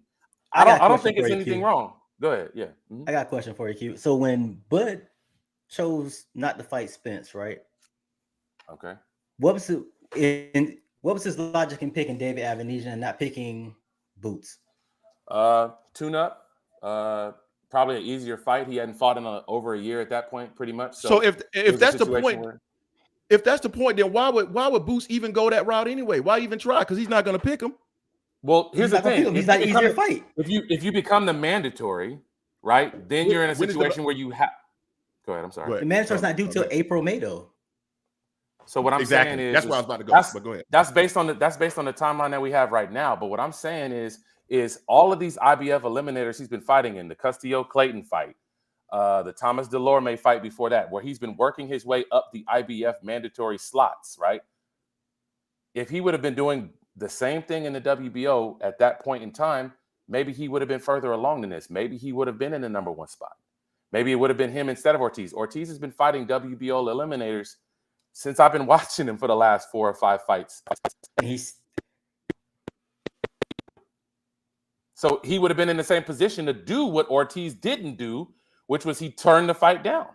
He would have had the opportunity to make Crawford get in the ring with him. He wouldn't have had a choice. Or he would have had to drop the belt. So this is on Boots for not getting a chance to fight Crawford, not picking Boots. It's always, to me, it's always on the when the best you challenger. Say you want the best to fight the best, right? The best fighting the best right now is Spence against Crawford. Yeah, but we can't get that. We can't get that. The next best against the best, and as far as going for Bud's belt would be Boots, right? Well, Boots or Virgil. We know Virgil. Ortiz, after Ortiz didn't take the fight, yes, the next best option would have been for him to fight Boots. However, because this, go ahead. I'm sorry. Go ahead. No, go ahead. Go ahead. I didn't mean to cut you off. Go ahead, Q. I'm just saying, because the situation was he had been out for a year because he got out of his contract, and then they were trying to negotiate, and then the negotiations went long for whatever your reasons might be. Getting a stay busy fight and then having to have this fight where you get mandated, I don't see anything wrong with that. A lot of guys get to have stay busy fights. Sometimes too many, in my opinion. I can't recall the last stay busy fight that Crawford had, in my opinion. Not a stay busy fight. His last 5 fights have been stay busy fights. They've been bums. Okay, well, who was his last mandatory? At 147, he hasn't fought the dogs of the dog. Who was his last mandatory? Porter. Porter was a bum. Porter was a bum. At that point, Porter was not Porter. He was 1 foot out. But was he a bum? You said he was a bum. Was he a bum though? Wasn't a bum, but he wasn't Porter. Put it like that. He wasn't elite level. You gotta admit that, Q. You gotta admit that, Q. You can't say this Porter here was an elite. Hold on. Because this is not very hard, Q. This is not very hard. So Jason, I think Jason used the wrong word when he said the last 5 fights or whatever. We know that Porter is not a bum, and I didn't think Mean Machine was a bum. But the rest of these dudes at 47, come on, bro.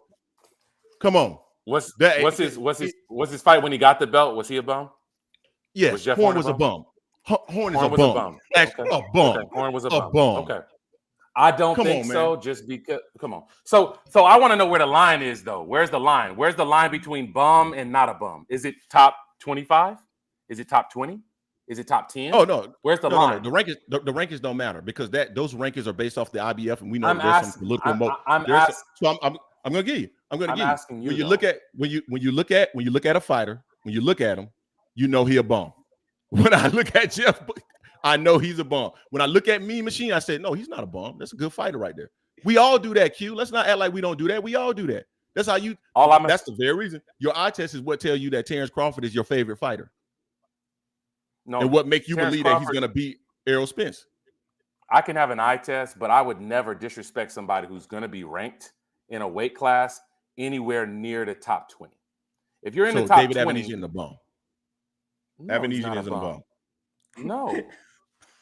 So that means any fighter that's in the top 20 is not a bum. Any fighter in the top 20 not a bum. You guys in the conversation, do you believe that somebody that's in the 20? So somebody pull up the top 20. I mean, we got to pull up somebody's top 20. I guarantee you. Anyway, I guarantee you'll find somebody that you'll say is a bum. Welterweight. Just go to welterweight since we're in the welterweight class. All right, so I'm going to use ring rankings because that's the only thing that I specifically can rely on. Now they only do a 10, I believe, unless they have another one. But I'm pretty sure they only do a top 10.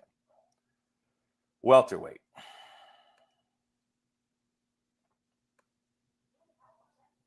Oh my gosh.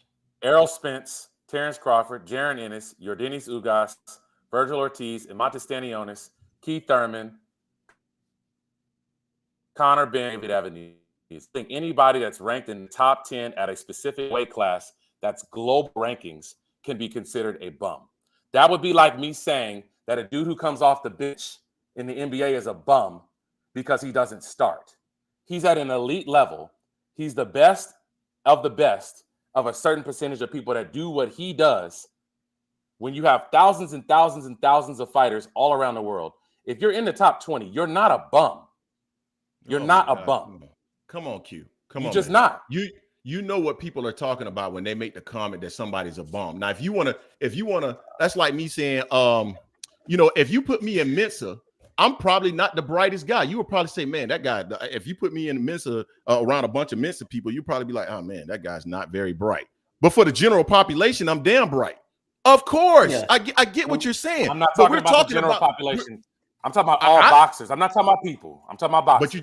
But you just said that there are millions of boxers. Right, boxers. So I'm saying there's millions of boxers. Again, and I'm talking about that general population of Mensa. But if you just put me into the general population, I'm considerably smart. Similar to the NBA. If you look at a player that is on the bench, Brian Scala, whatever his name was, that did that little, that did that contest. Brian Scalabrine, by NBA standards, is a bum. A bum. And we know what people mean by that. Now, if you take him and drop him off in the street or amongst everybody that plays basketball on earth, yeah, he's fantastic. But that's not what we're talking about. Come on, man. So here's what I'm not going to do, and here's what I'm never going to do. I'm never going to disrespect a guy who at his weight class is in the top 20. That's just not what I'm going to do. If that's what you fellas want to do, that's cool. But I'm not going to do that. I'm not going to disrespect a guy who worked his entire life to get to the top 20 of one weight class where there's thousands of people fighting to get into his position and then call him a bum because he's not a bum. She's not a bum and she's a woman either. Let's take bum out of it.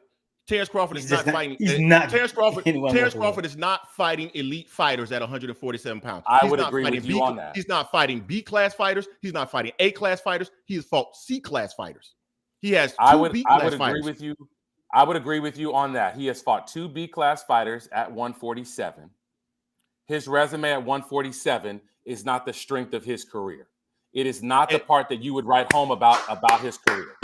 It is. I clap for that. I've never heard a Buck fan say that ever. I think that he needs the Errol Spence fight to validate what he's done at other weight classes. I agree with that.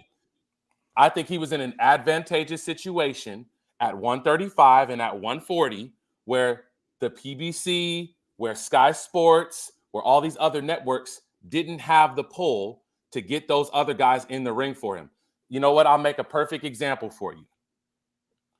Jermell Charlo is the beneficiary of a lot of the belts and a lot of the talented fighters that are at 154 being American or being signed to BBC.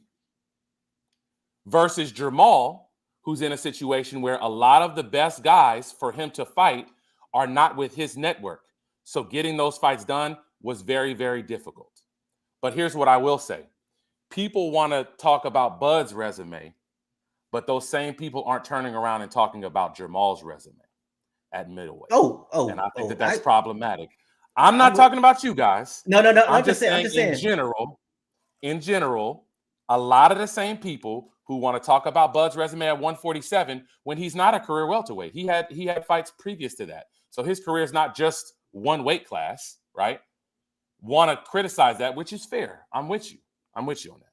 If he hasn't fought guys at 147, that's A class. I'm going to agree with you. The two best guys I think he's fought at welterweight are Sean Porter and Igis Kaviasis.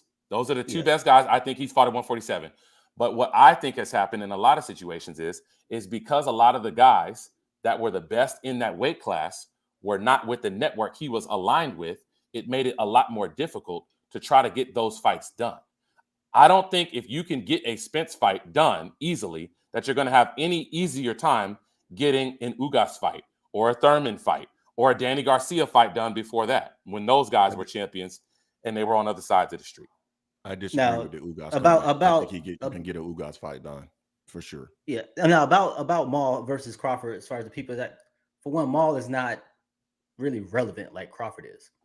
He's not a pound. But why though? He's not a pound for Why pound is he relevant? To me, he's not relevant because he didn't do anything beforehand. He didn't do anything really big before he got to the weight he's currently at that made people start talking about him in the same light as a pound-for-pound fighter. Well, he had one really good fight. Yeah, he was because he was being compared to his brother. But what I'm saying is when he was at 154, he had one career-defining fight that was really, really good on his resume. One. That's it. He's had 2 decent fights in his entire career that are worth talking about. I'm not arguing. I'm not disagreeing. No, I'm saying the reason why people don't talk about Maul like they are talking about Crawford, because Crawford is on a pound for pound list and he's been undisputed. And he's in the talks of trying to be undisputed again at another weight class.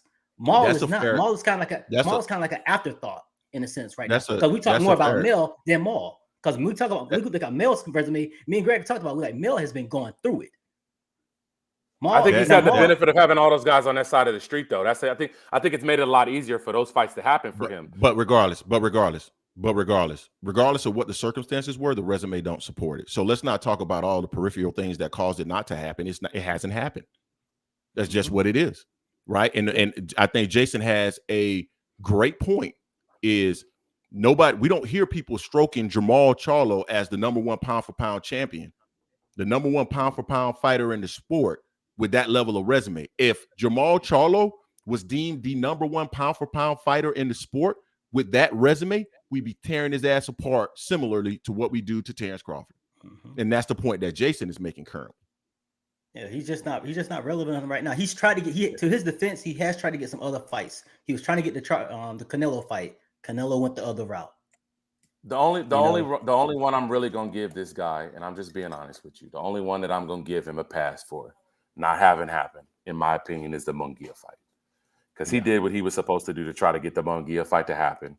Golden Boy pulled Munguia out for whatever reason they had, which is understandable. I can understand their perspective too, which is that we put all of our money and our resources into trying to push this guy to make him a bigger star, to try to get him to, highlight our network.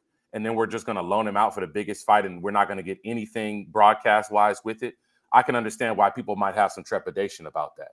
Doesn't mean that it's not the right thing that he did. He did the wrong thing because sometimes you got to make sacrifices. Life is about sacrifices. If he wins the fight against Jermall, he goes back to DAZN as an even bigger name, and then they can have the parade with the belt if they want to on DAZN. That was my opinion about that. Hey guys, we got a real quick. We got 116 people in the building, 82 likes. If you could, please hit the like button.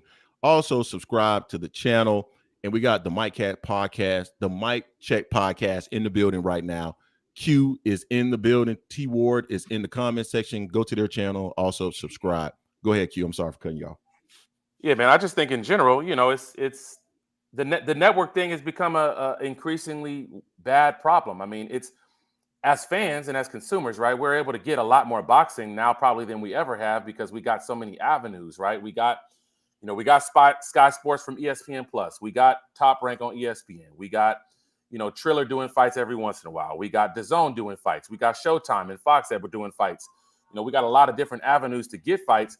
But the more that fractured that that the sport has become, the more problematic it's become for the fights that we really want to see to happen, to get them to happen, because we got these people that are invested in these individuals that are not willing to come to the table and make the same sacrifices to try to get the deal done.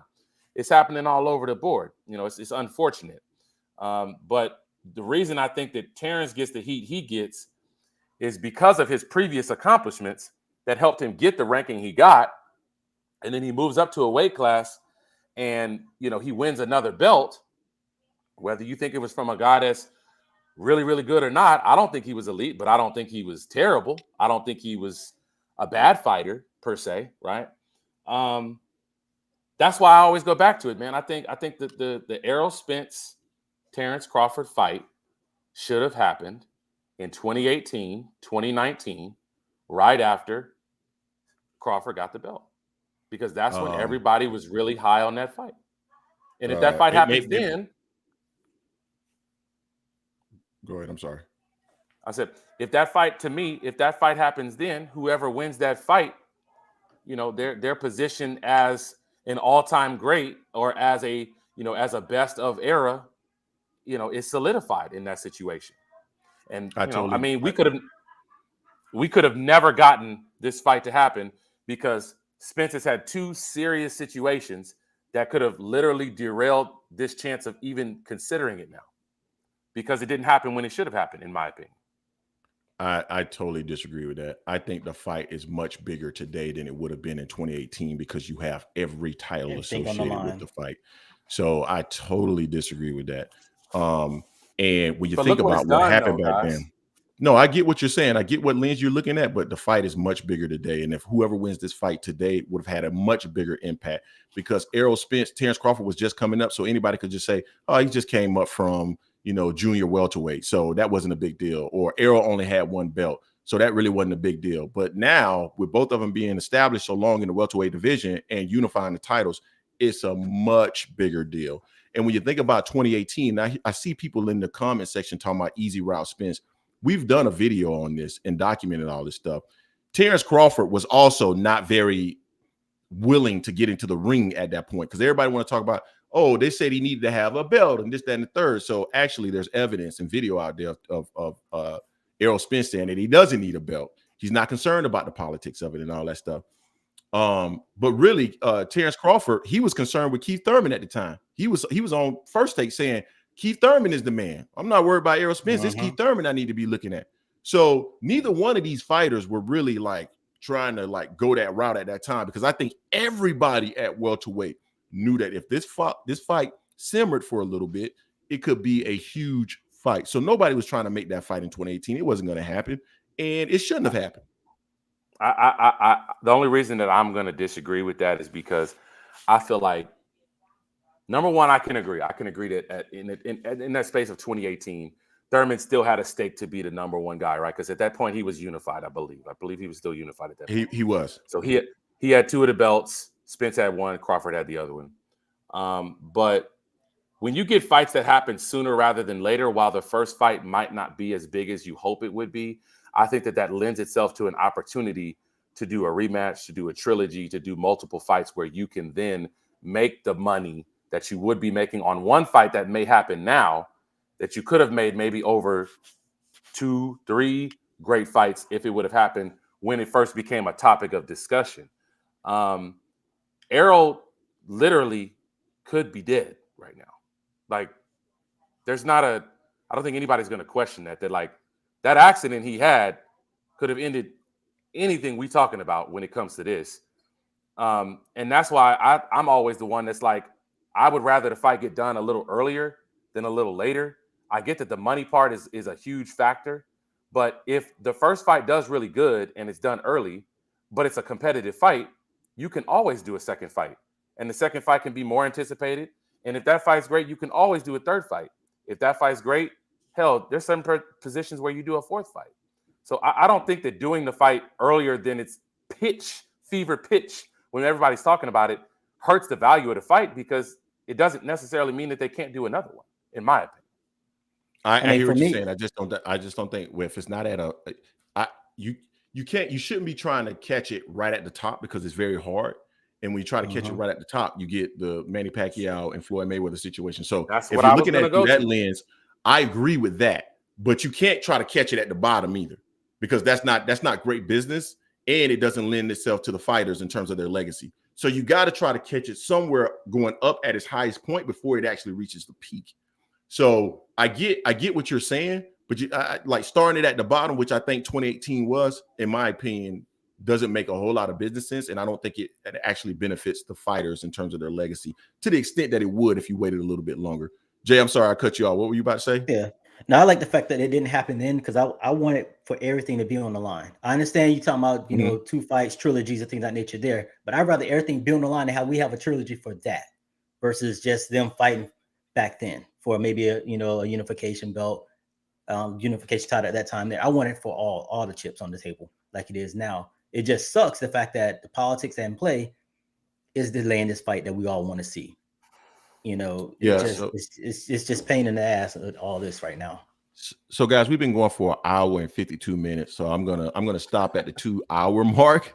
But I want to give the people in the chat the opportunity to pose questions to the panel.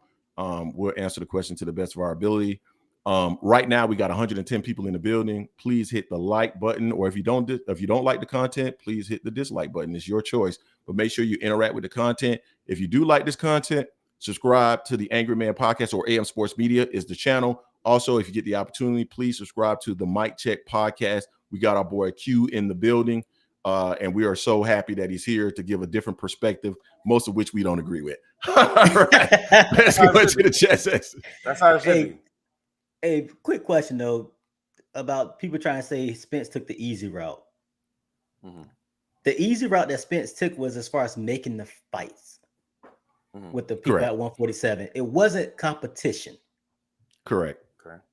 Because you look at the resumes at 147 for Spence versus 147 resumes for Bud. Spence has a tougher resume, hands down. Nobody's going to say that. I don't think anybody is going to argue that. You want to bet, Q? Well, here's what I'll say, right? I can like a guy. I can be a fan of a guy. I can have a favorite fighter. And I can still be realistic and say that at a certain weight class, one guy's resume is better than the other guy's resume. Then I can compare the resumes as a whole, right? And that's ultimately what people typically use when they talk about their pound for pound rankings. As of right now, I personally, on my own list, which I need to go back and look and update it because it hasn't been updated in about a month or two now. I had Spence and Crawford right next to each other in the middle of the pound per pound list. That's just me. So I know that some people still have, Crawford as number one or number two. Personally, I don't anymore because of his inactivity. But that's also hurt Spence a lot too, because he's been even more inactive than Crawford recently. But I mean, I don't know. I just feel like at this point, you can compare the resumes. You can talk about what hasn't happened. But ultimately, if the fight had happened at a point anywhere between 2018 and his accident, whenever you wanted to have that fight, right? That 2-year window, it would have been a great thing to see because you would have gotten it at a point where it would have been, to me, a lot easier to make. Do y'all think it would have been easier or harder to make based on the situation we're in now, where Crawford is a free agent, or versus the situation he was in with Top Rank, where Top Rank could have been the one to take some of the risk with PBC? Well, that's a tough question to answer. I have no idea. Because you would think while he was with Top Rank, they would have gone ahead and made the fight, or they would have gone ahead and started negotiating for the fight. You could have before Errol even went to the WBA, right? You could have already been trying to negotiate the fight, and making sure that once he got that WBA fight, or that title lined up, because wasn't he was still with Top Rank at that time, right? If I remember correctly. Well, when he fought who? At what point? When no. He had already because he had already fought Porter, and then Errol fought Ugas after that. But either way, man, they could have started negotiating that fight a few months prior to that and start trying to make that fight happen. And maybe Crawford could have stayed with Top Rank for another fight just to get that done. So I don't know. That's a really hard question to answer. I don't know. Yeah. I'm of the opinion that doing that fight where both sides had risk, but both sides could promote, both sides could push the narrative to try to get the fight done, is the opportune time to do it, because it looks like at this point, Crawford was asking for a lot of money, but that wasn't going to be a surprise to Bob, because Bob had already been guaranteeing him I think it was $6 million on his last 3 or 4 fights. He was making $6 million minimum. And if there was going to be any risk, then they both would have been able to share that risk, and it wouldn't all have been on what it's probably going to be on now, which is all on PBC, because the fight is probably going to be on their network. It's probably going to be on their platform if that fight ever happens. So that's my reasoning, is that you do a co-promotion. Yeah, you may not make all the money from it, but if the fight doesn't make you as much money as you hope, well, you're not having to eat all the costs on it either. Yep. All right, guys. Well, we didn't see any. Someone in the chat did ask about the Boots Ennis thing again with the mandatory. What do we think is going to happen if Spence is going to take that? Should Boots win in January, which I think we all think he will. I think what's going to happen is this: Boots will win in January. Errol already has his WBA fight or his WBC fight. And maybe that'll be against Keith Thurman, who knows. But if it's against Keith Thurman, I think he'll go ahead and defend that title. And then I think as long as he is trying to unify with Terence Crawford, that's going to be what it's going to be. And he'll end up unifying with Terence Crawford if they're able to make that fight. If not, I think he's going to move up to 154 pounds because I don't think there's any value in fighting Boots Ennis. I think he's going to go ahead and forego the goal that he had at 147 pounds and move up. But go ahead. What do you say? No, I was going to say the same thing. He'll probably move. I think what's going to come to play is when Jamil fights in January. Jamil is successful in his title defense for his undisputed title defense against Tszyu. I think Mel is going to move up. Once Mel move up, I think that's when Spence will move up. So that way they're not going to be in the same weight class, kind of like Mel and Maul were doing at 154 for a while. You know, I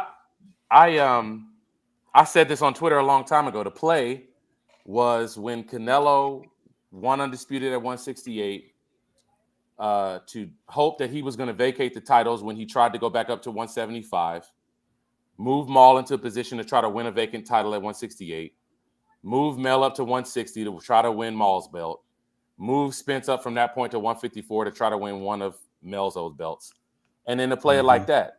My question, I guess at this point is, I mean, is there a realistic plan in place at this point to where we know for sure that Thurman is a real mandatory? Is he really a real mandatory? Because from everything all the rationale that I've heard, he was an emeritus champion. When he got injured, that's when he vacated the belt, and Danny and Sean fought for it. But he fought again. He came back and fought and defended the WBA title against Manny, and he lost.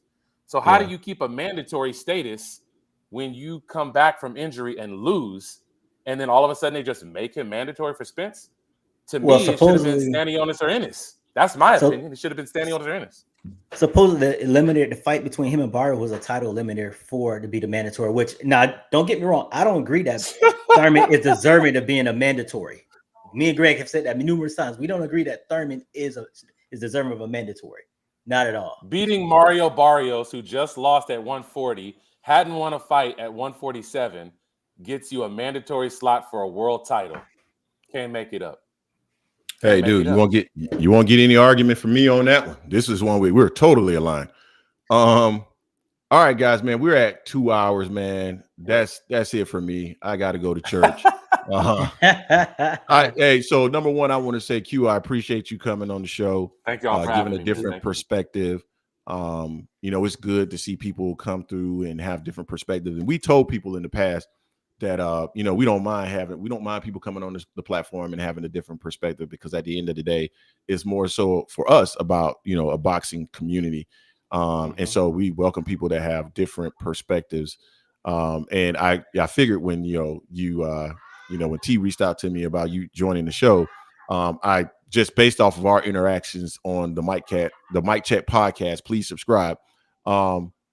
I knew that we were going to clash in some of these areas, right? I knew that, like, from right off the jump. And I told you before we even got live, I said, hey man, feel free to say what it is that you want to say, because at the end of the day, I want to hear the different perspective, and I want to go back and forth because I think that's good for the show. Absolutely. So Absolutely.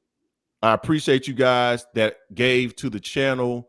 You know, I don't remember everybody that gave to the channel. But everybody that gave to the channel, I appreciate it. Everybody that's in the comment section, I appreciate it. I've seen YouTube official. He doesn't agree with anything we say, but he's always in the comment section, man. And he's always, giving his perspective. So I appreciate that, whether it's aligned with us or not. We got our usuals: Jay, T Ward, B-Dog, Jonesy Baby, COE Films, Levi, Thomas Jones. I see all you guys. Fat Cat, Isaac Green, we always see y'all in the comment section. Benaya, Brian S. Right, Brian S. Appreciate all of you guys, the League of Legacies. Appreciate all you guys for joining us.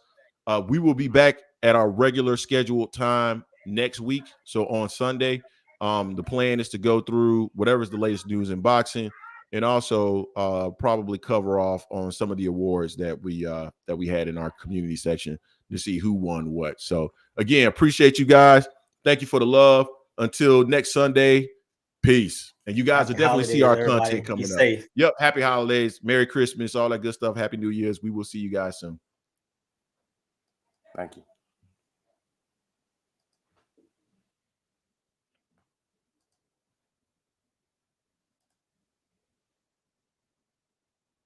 Yep. So